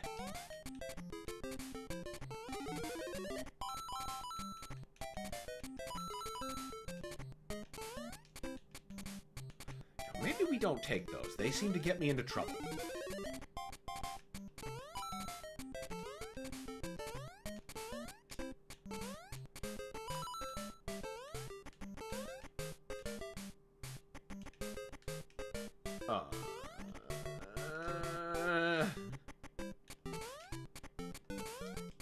Shit! Oh my god, this is really tough. I'd like to be able to get here a game with a Yoshi. Gamers embracing the thrifty life is going to be a new thing this gen, I think. 1000% on board with it. Yep, I find myself in complete agreement with that. And you know what? That would be... The funniest thing is that now that the proposed Switch 2 and Steam Deck are so comparable in price, getting a Steam Deck actually ends up being the bargain position because of Steam sales. I can't believe I did that. You know, you're definitely not going to find very many Nintendo deals that are just like, $2. Here's your game. You mean the sailing life? Yarr! Sailing is going to come back in a big way. You act like it ever stopped. I guarantee it didn't.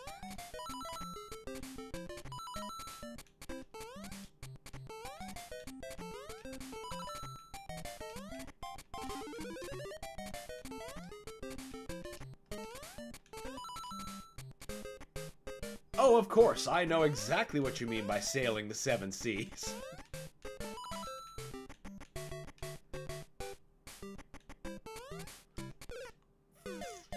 Come on!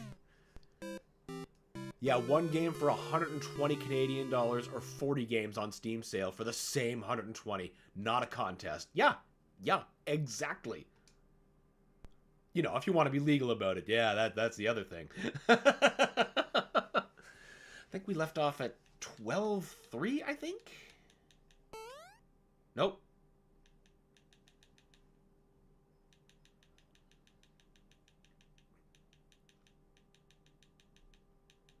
Which reminds me, speaking of the thrift life, I gotta play some UFO 50 for this channel. That's a big king-size bargain. 50 pre-packaged indie games, just mwah! Excellent, excellent, excellent.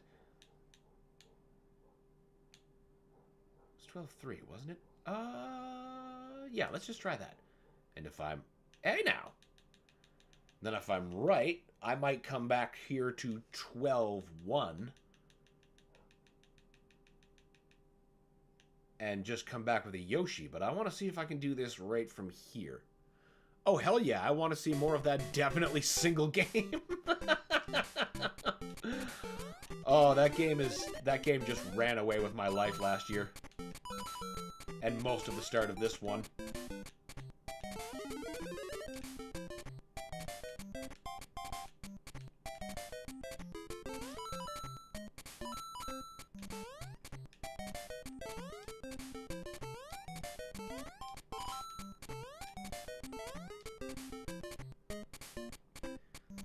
Yes, I want to see UFO 50. Yep, that is...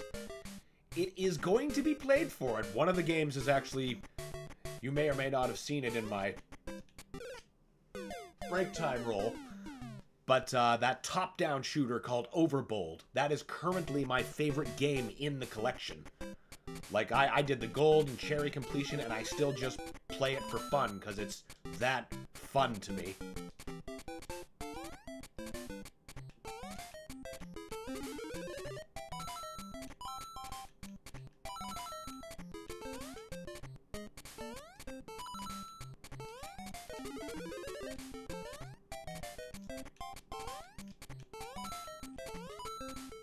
I've certainly read more than my fair share of things. Hey now, that was on top of your head. That should have been a bounce. That was basically to the effect of, you know, younger and current generation are growing attached to retro games because they're like, man, you just turn on a game and it's there. It's complete and there's no bullshit and there's no account. I'm like, haha, welcome to being old. Also, welcome to a better gaming experience.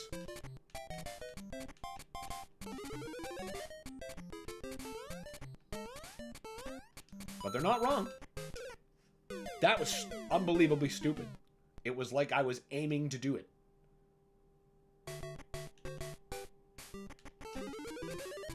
Kind of forgot what games I'm working on UFO 50 right now, because there's always a cluster. There's so many that I haven't even opened yet.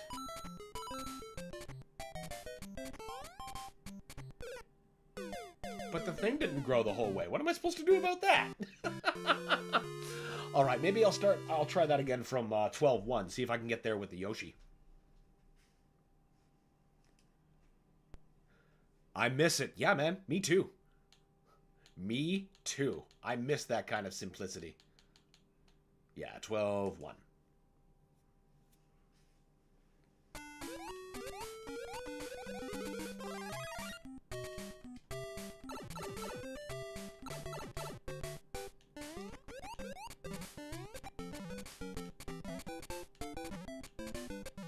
Thank goodness we still have platforms like, you know, GOG, which gives you those wonderful offline installers even after the game gets delisted.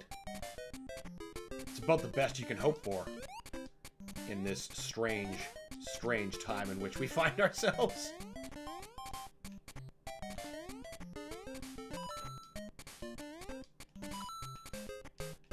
And you know, hey, that's another big important Steam Deck feature I totally forgot about. You're not really limited just to Steam if you, you know, bother actually checking out what your device can do. Set yourself up your GOG.com account and continue enjoying nice, offline, PC games that don't need logins. You know, you're not limited to that one economy. I think that's a very... Well, I suppose I can't say unique, because other similar devices exist, like the ROG Ally, which, as I understand, is the conventional Steam Deck competitor, except it's Windows-based, so I'm immediately like, nope! No more of that!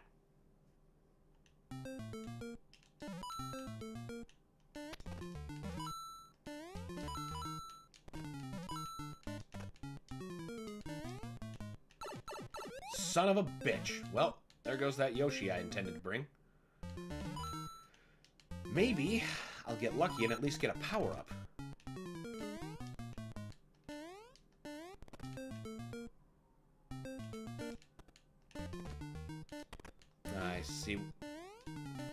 I see now retroactively that this level is trying to prime me for that vertical climb.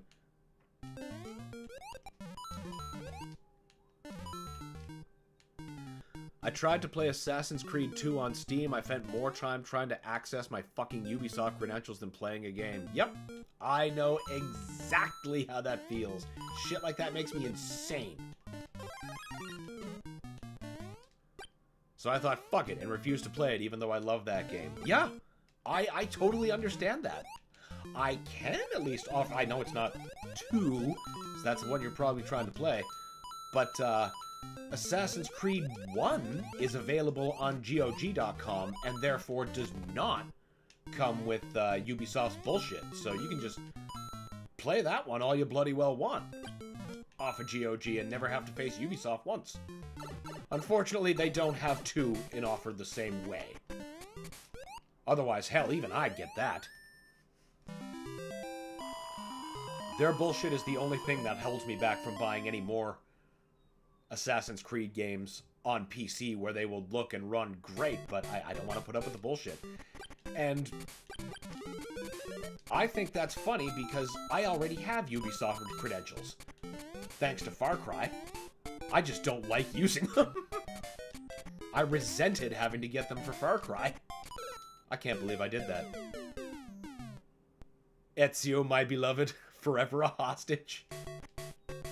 Well, I mean, if you wanted to rebuy the Ezio trilogy for the Nintendo Switch, I'm sure there'd be a way to not have to log in for single-player games there, I'd hope.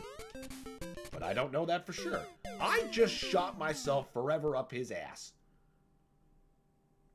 No. I don't blame you, not one bit. We already have perfectly cromulent versions on other consoles.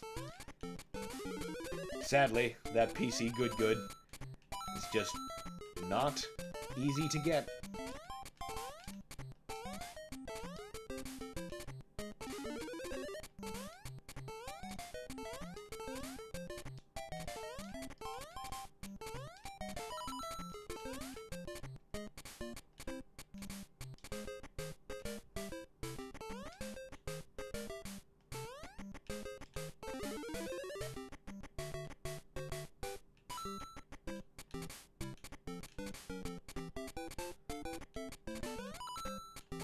How?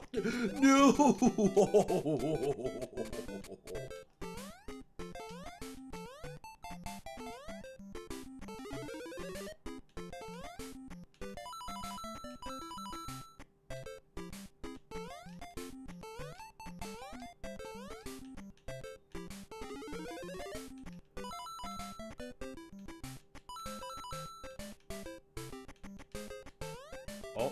Oh, I think we climbed it. I think we reached it. No hitting, nothing. You know what? I don't care. Just end the level. We got there.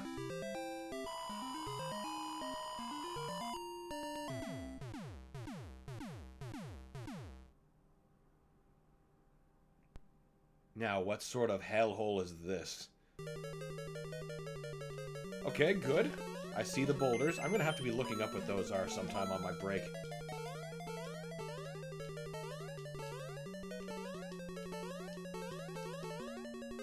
Okay, I see. I see. So that's gonna let another one down.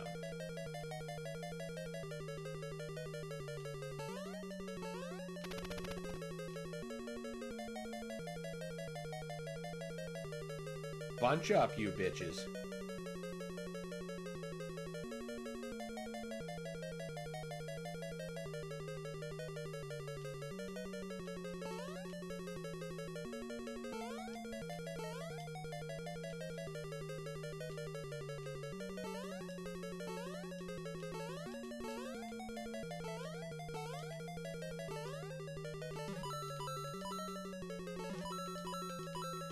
I get what you mean, Brad. What sucks is some publishers want to make it extra hard to access a game. Unfortunately, they do, and fuck them for doing it. It's why I'm making sure not to lose my physical copy. Good point, George. Exactly correct. But you know what? Sometimes that doesn't do you any good. For example, Burnout Paradise. I have that. And, you know, one day I decided I want to play this again because I spent so much hours just driving around, and I wanted to do a fresh start. So, you know, I pop my game in, and the very first thing I'm confronted with is, what's your EA credentials? Like, are you shitting me? So, I definitely could not remember my credentials and had the exact same experience as Brad with Assassin's Creed 2. I was bitter, disappointed, and unable to play my game that I had a physical fucking copy of.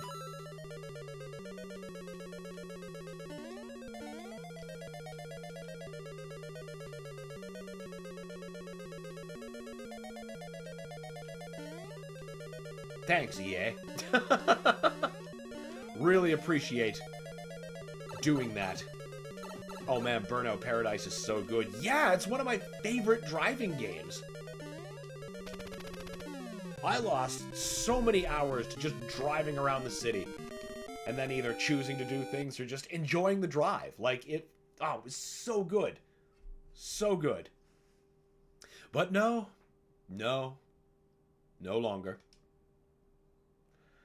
Fortunately now, the best way to play Burnout is by either you still own your copies or, you know, other yo-ho-ho methods of those console versions.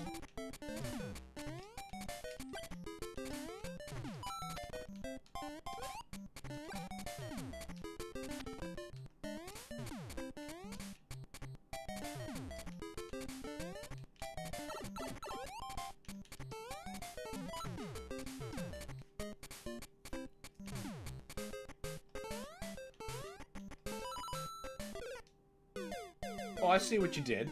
You put clouds there. Man, that's fucked. Fuck EA. Yeah, exactly. That's why that was the last game of theirs I bought.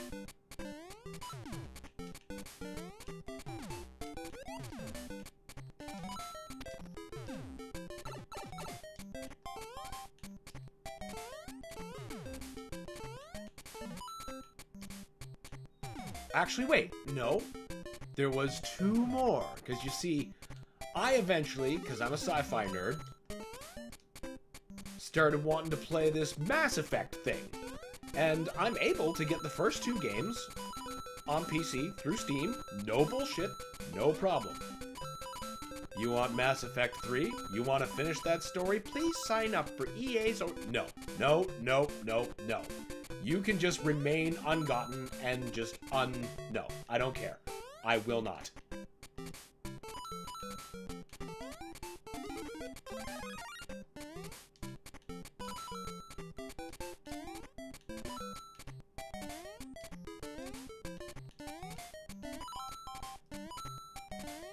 And then that's to say nothing of, Star Wars Battlefront.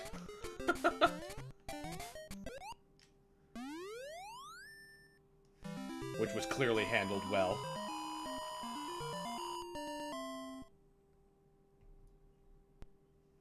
Yup, they do it to themselves. 100%.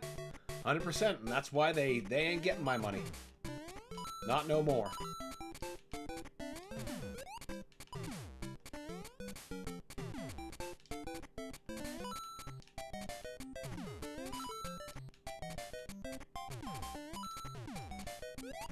Okay, so those platforms disappear. That's super cool.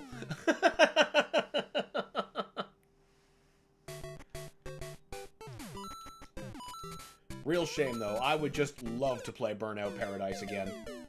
Just with no bullshit. Just play it. Enjoy it. Now, if I could think of one EA game that I would absolutely try to, you know, bring forward for a re-release, it would be those Godfather games for, well, the ones I have are for Wii and Xbox 360, and those were some of my favorite sandbox experiences ever crafted.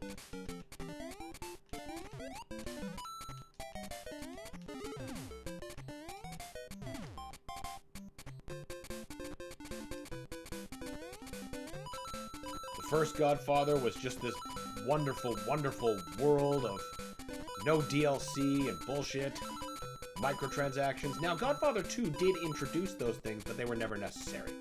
So I could just, you know, put my head in the sand and ignore them. So it's like, yeah, you could pay this stupid amount of money for, like, some in-game currency, and I'm like, yeah, or I could go shake down a bunch of other shops. What do you think I'm gonna do?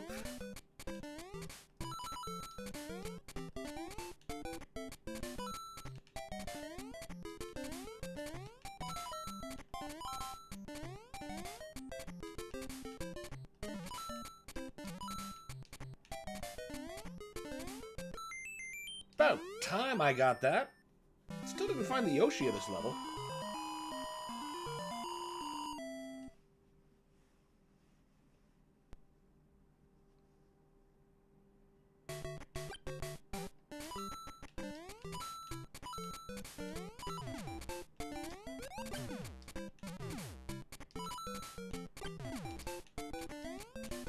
I remember Bethesda tried that exactly once with Doom. And I don't think I was made angrier by a release of Doom than when I downloaded that for my Nintendo Switch and it demanding login information for me to start playing a single-player classic Doom. I was like, what? I mean, that's putting it lightly. I was furious, and so was the rest of the Doom fan base. They had that ironed out in, like, days. Mere days. The backlash was so immediate. I'm like, why can't other companies be, you know, corrected like that?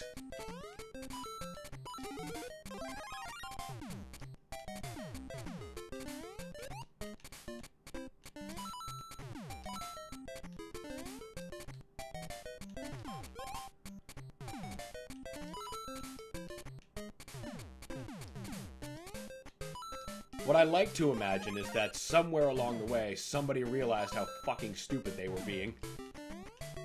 It's like, sir, there's a problem. What did you do? Well, we forced account login for Classic Doom. You did what? You get that shit out immediately.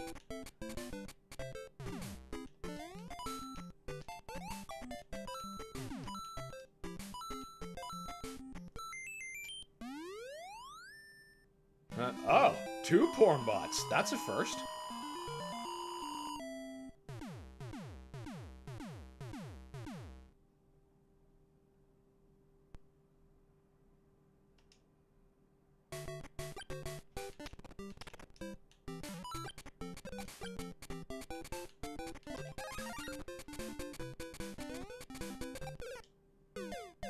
Wait a minute. Wait a minute.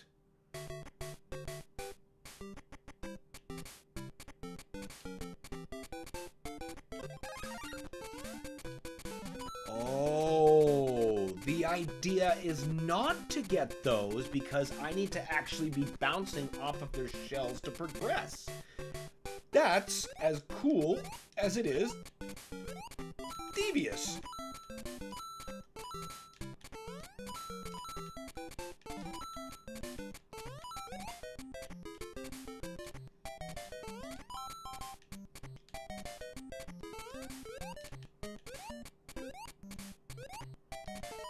Of course, the reality for that is if they were to just completely do that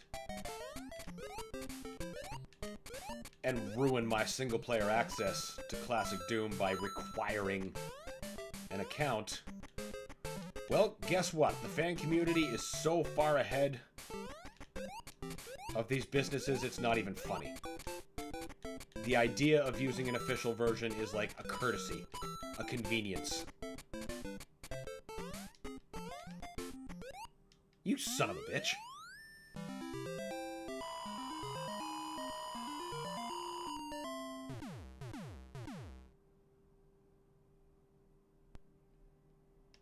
But thankfully, I have to give them credit. When they do make mistakes, ZeniMax that is, Bethesda, whoever's making those decisions, they always seem very quick to iron it out in actually the correct way. Like in that case, they ended up taking that all out, removing it. It's like, great, that's what we would have wanted. Another example was when they released Doom 3 BFG Edition and delisted the original version of Doom 3. Now, I mean, never mind for posterity's sake. Posterity's sake. That was a big no-no for the modding community because the new version wasn't as welcoming for mods, and many of the mods that people loved to use at the time were just not supported. So they're just like, wait, you're giving us a less good version of the game and removing the original. So what ended up being the response there was like, okay, how about this? You pay for Doom 3 and you get all versions. You get the BFG edition, you get the vanilla version, and whatever you want to play is up to you. I'm like, good. Good, that's exactly the right answer. Thank you.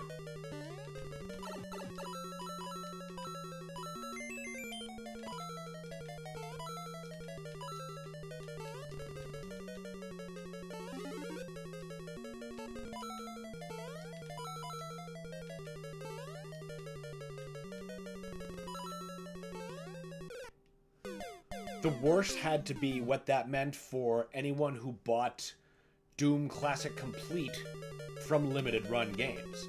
Because if you're buying from them, predominantly it's to have a physical copy of the game, right? One that does not require the internet.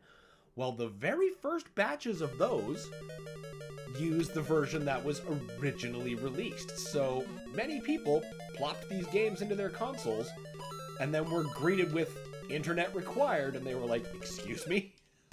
I explicitly bought this to stay off of the internet.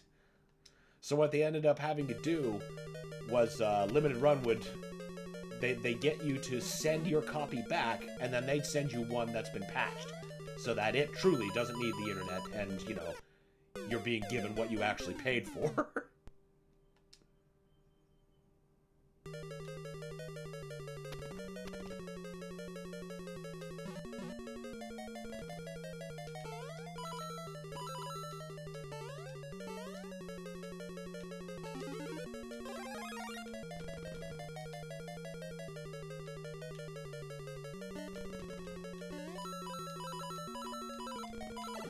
shit. Ah, double shit. 13-4, no deal. We're going right back. If Doom the Dark Ages gets announced for Switch 2, would you double dip, or would having it on deck be good enough? Double dip, without question. It's Doom, you see. Doom exists in a very special class all its own.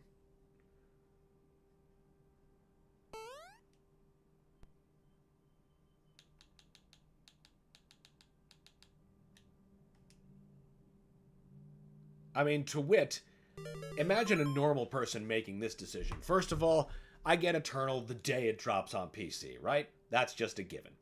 And then, when it comes out a year later for the Switch, I double dip. And then, when it comes out again, physically, I'm like, yes, sign me up for a third time. So yes, most definitely I will be double dipping. If such a port is ever announced.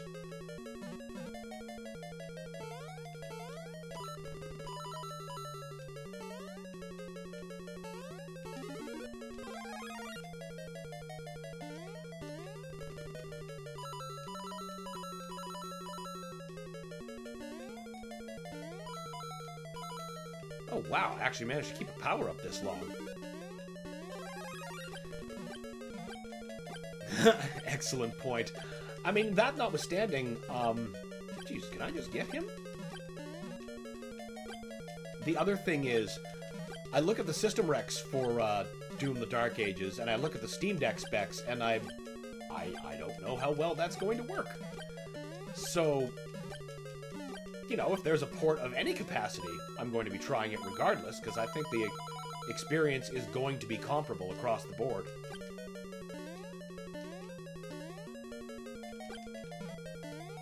Ah, screw you, Tatanga.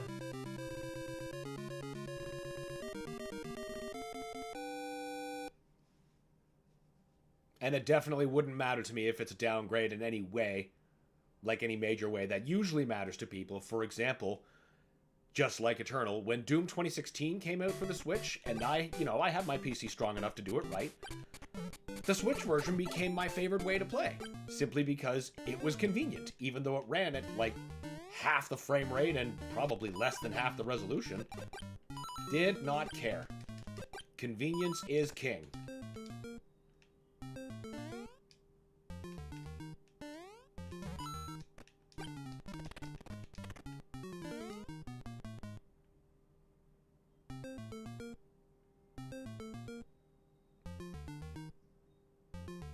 Wow. That was a pretty big skip. Oh, whoa. That means I probably missed the Yoshi.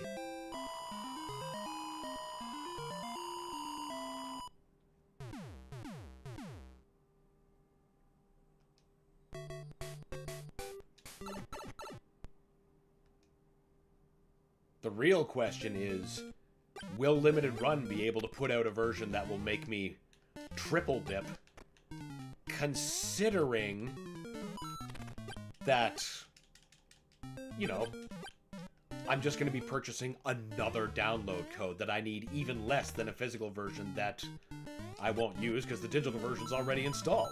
I mean, I carry it in case I happen across somebody who wants to play, but, you know, they don't quite want to purchase. I can give them a little taste. I'm like, you play this. Join me. And then they'll be like, ah, crap. Then they gotta buy it. Because Doom is amazing.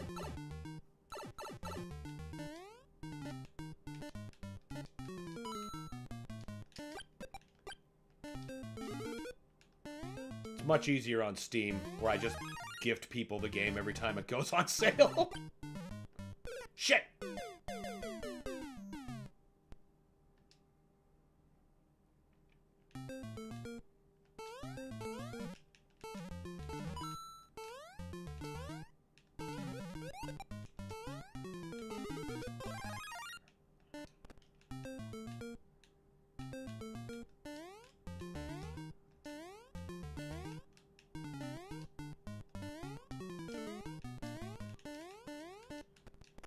Okay, I established that brick is not the way to go. Get on the question block. On the block. Hey! Fine. You get to die that way.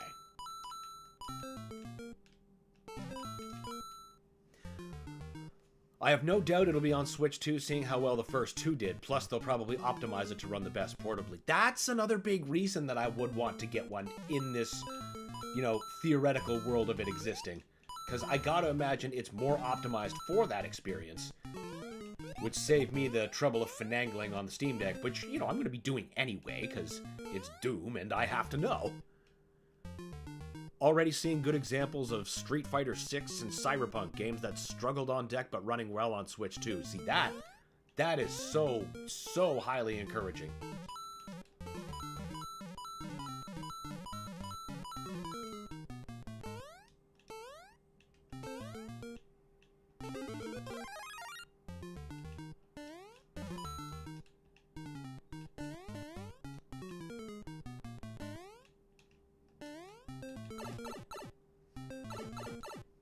I think Midway should, in that case, offer Switch 1 users of Mortal Kombat 11 and Mortal Kombat 1 free upgrade packs to Switch 2 versions.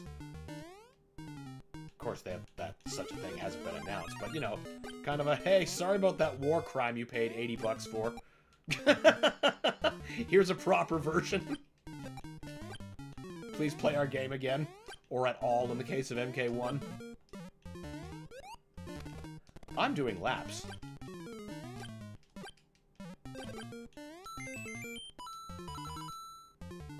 It wouldn't be necessarily outside of the realm of possibility, because you figure they did pretty much exactly that for PS4 to PS5 users, free upgrade. For both Mortal Kombats. Doom Eternal did the same thing. Except I don't think they will be... Oh, is that the pipe? No. I don't think they're going to be offering, you know, upgrades on the Doom games.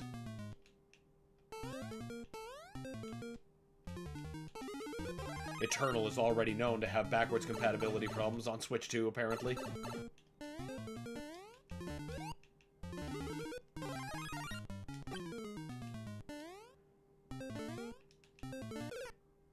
Yeah, I figured that timeout was going to happen. There's a part to this I'm missing. Don't know what it is, though.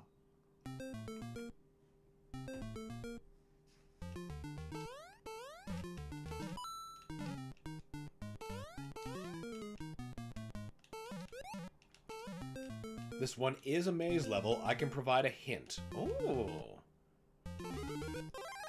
An upgrade on the Doom games would be amazing. It would be for Switch users. It would catch them up to the Steam Deck, which so far is my favorite way to play 2016 and Eternal.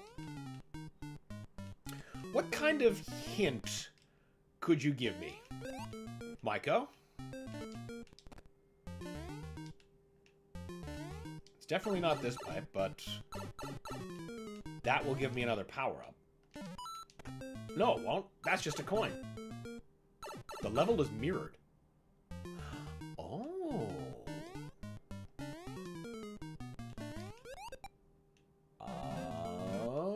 Okay.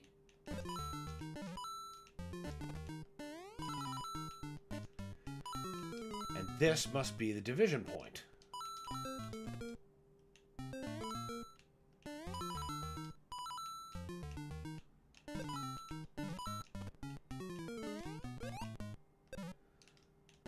That means you'll spit me out over there, right?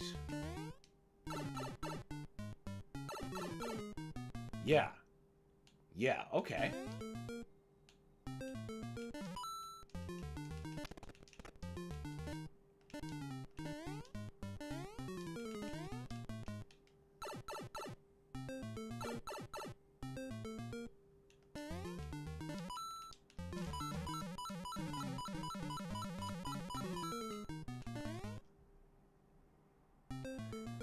And when you enter a pipe, it flips vertically. Wait, what?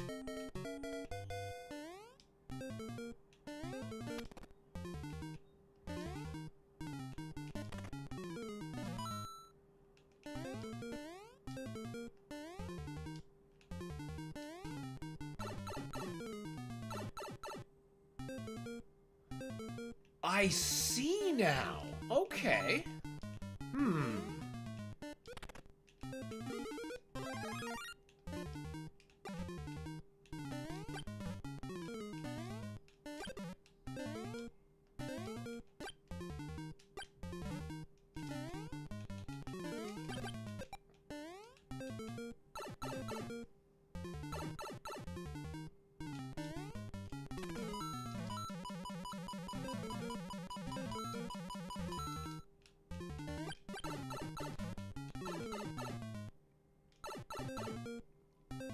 There's one specific spot in the level where it breaks the rule.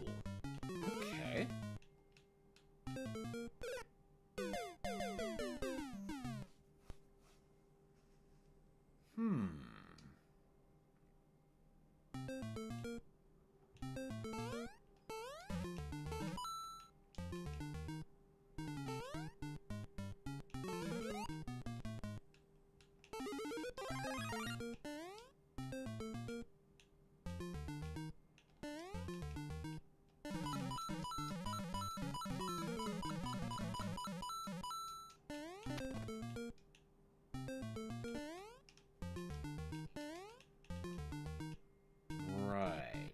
That'll flip. Okay, so we're still on the rule here. But hey, we could use all those coins for a 1-up for sure. Now I know that doesn't work.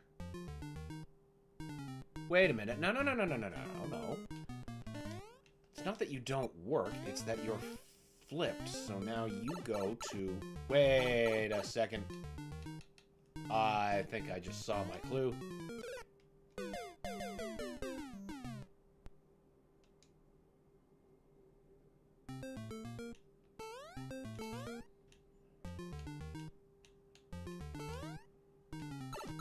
That's not what I wanted.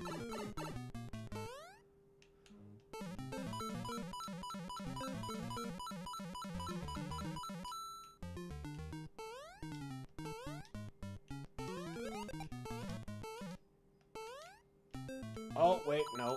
It's not a... Alright, goodbye, Hammer Bro. I see. Ha ha ha ha ha. I bet that's the pipe I fucking need to go to. Oh, what's going on in the Discord? Frigman also plan on making a... Oh, that's Samus's Morph Ball.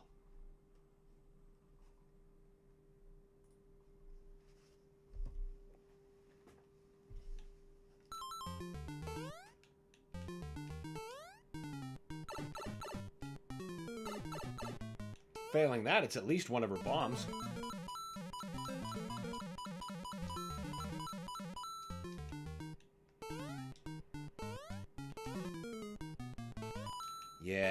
Yeah, I need to get here.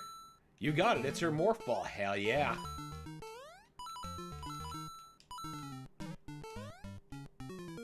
Yeah, I see what needs to be done. I understand now.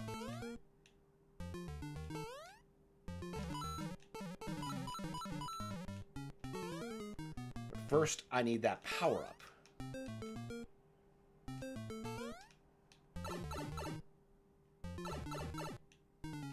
You're the power-up, right? No? Just coins? No, you're the power-up. Okay, now I need you to flip.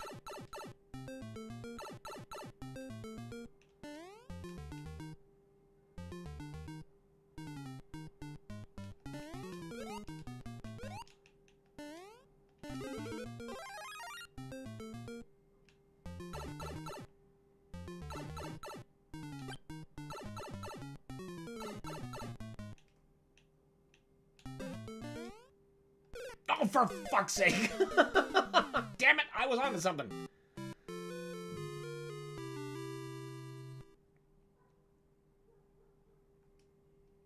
Alright, I gotta take one more crack at that level. I just need to know whether or not I'm right. I really feel like I'm so close to cracking this puzzle.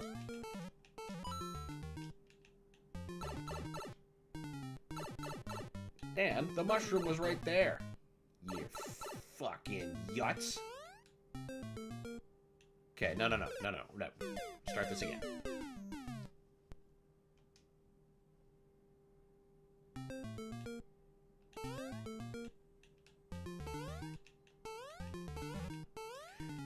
You know what would go really well with that morph ball is, since you mentioned you want to make them dangly, what if you had a morph ball and then, like, a couple of little bombs? You know, just behind her, like you're looking for secrets.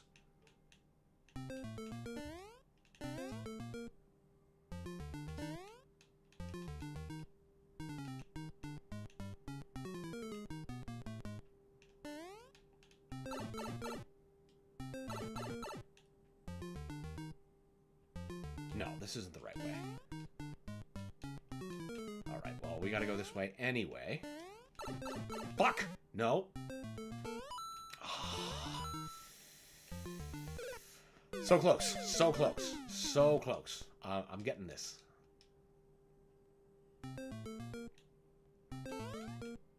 Oh, that's a good idea, Dan. Well, thank you. I hope you use it. Because then you can get a cool little chain of, like, you know, the one and then the little... You know what I'm getting at.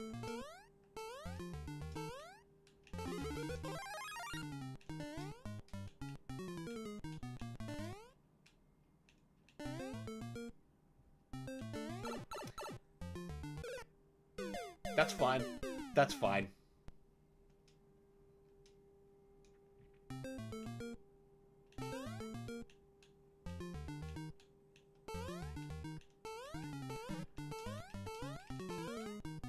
You could even take it an extra mile further, and the little bombs, you could have, like, the regular bombs, you could have power bombs.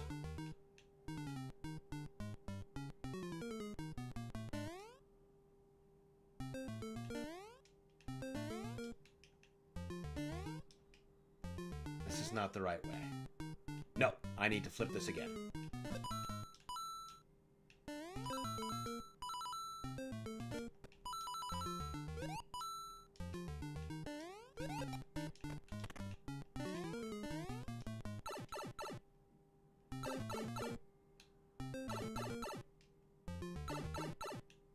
This, I think, is correct.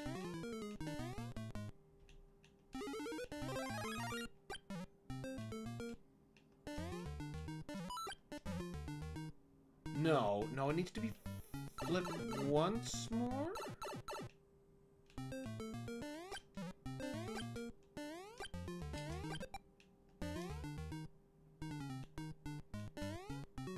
Nope.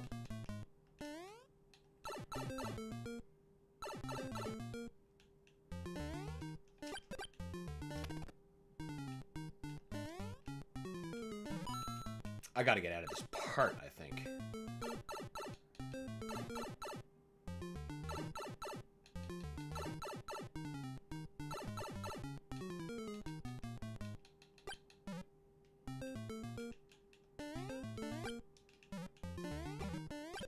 That's not it. I need to find a way to get back further.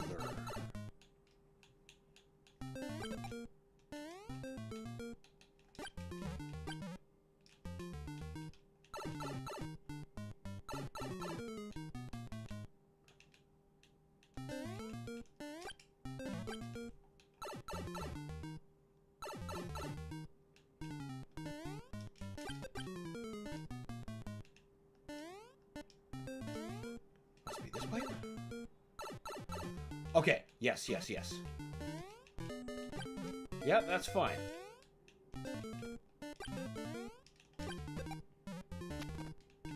Now we just keep this going.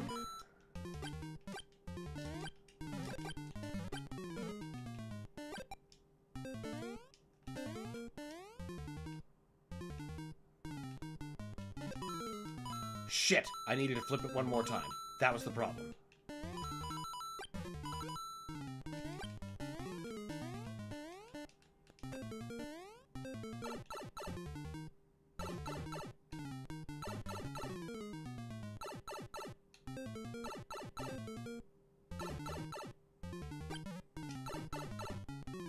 Fuck it.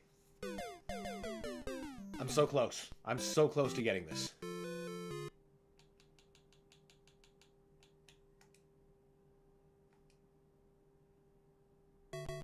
Nope, that wasn't it. It was 14-2.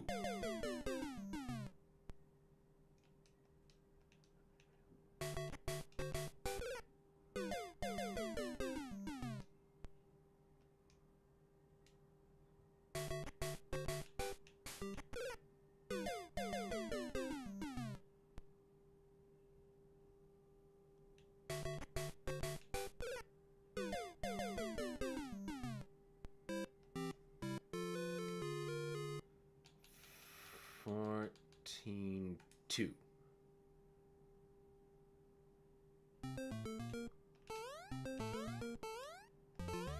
We're gonna get this. We're gonna fucking get this.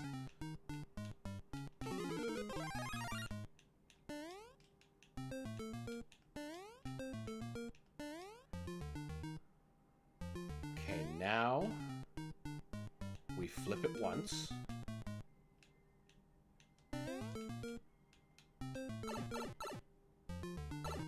And now...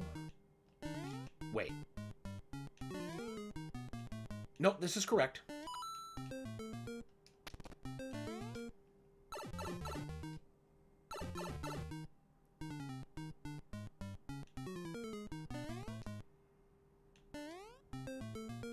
Damn, I thought I was onto something.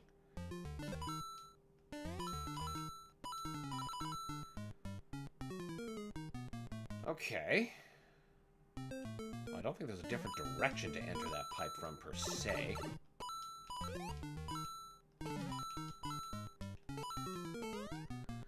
Bet it's got something to do with that.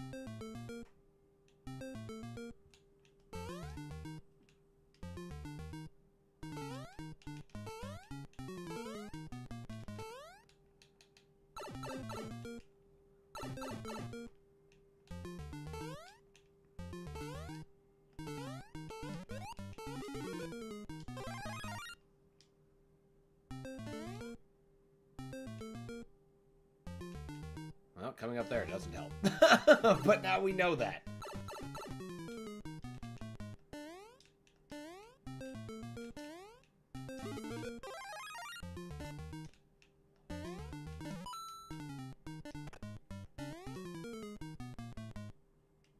And that's just the start again.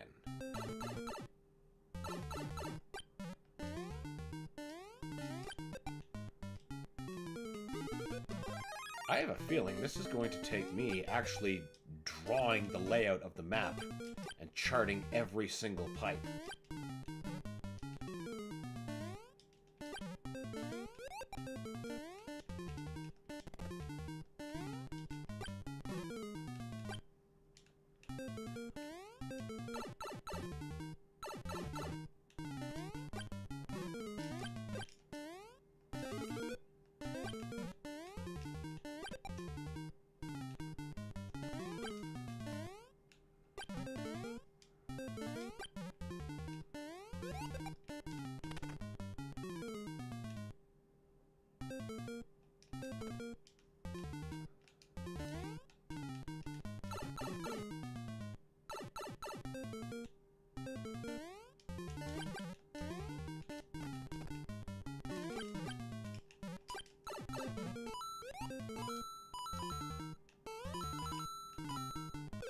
Damn. I feel a really obvious tell that I'm missing. I'm confident in it.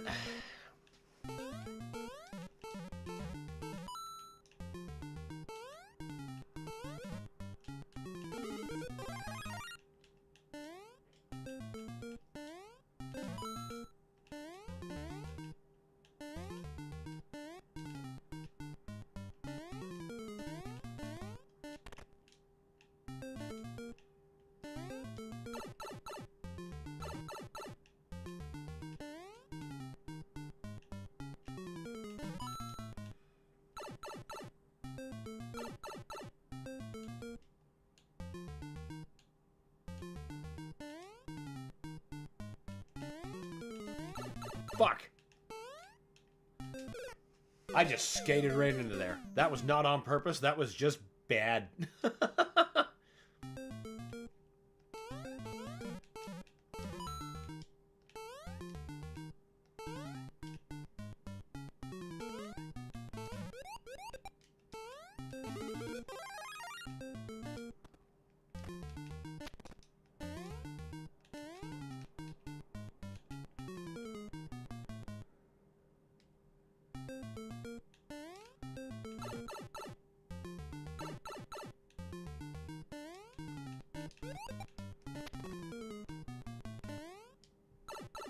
Wait, no, that was what I wanted.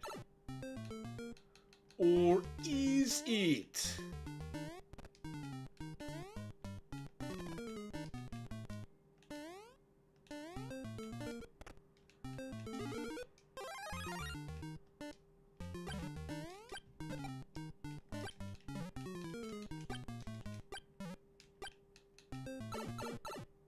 No, wait, I know what that one does.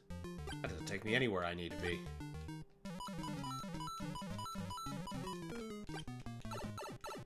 You son of a bitch. Wait, what? Oh. That wasn't a surprise at all. That was just a regular thing.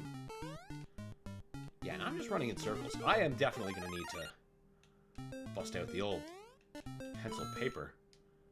Do this the way it used to be done in the 80s.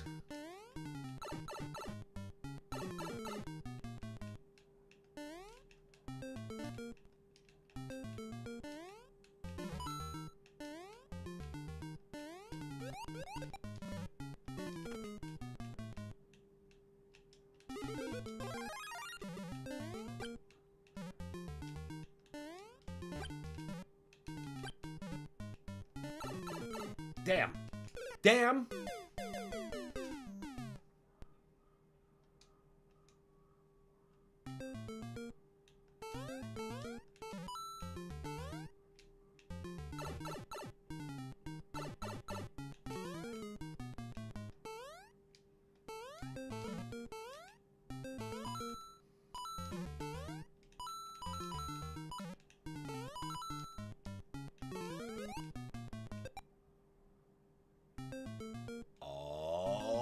What about that pipe?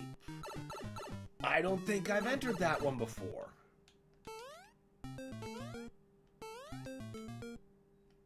Shit.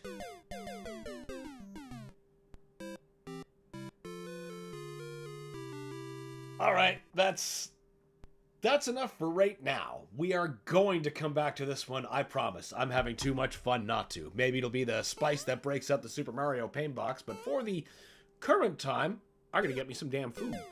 I'm going to get me a quick bite into my face, and then we will be right back after the break with some classic Doom. Stay tuned, everybody. See you soon.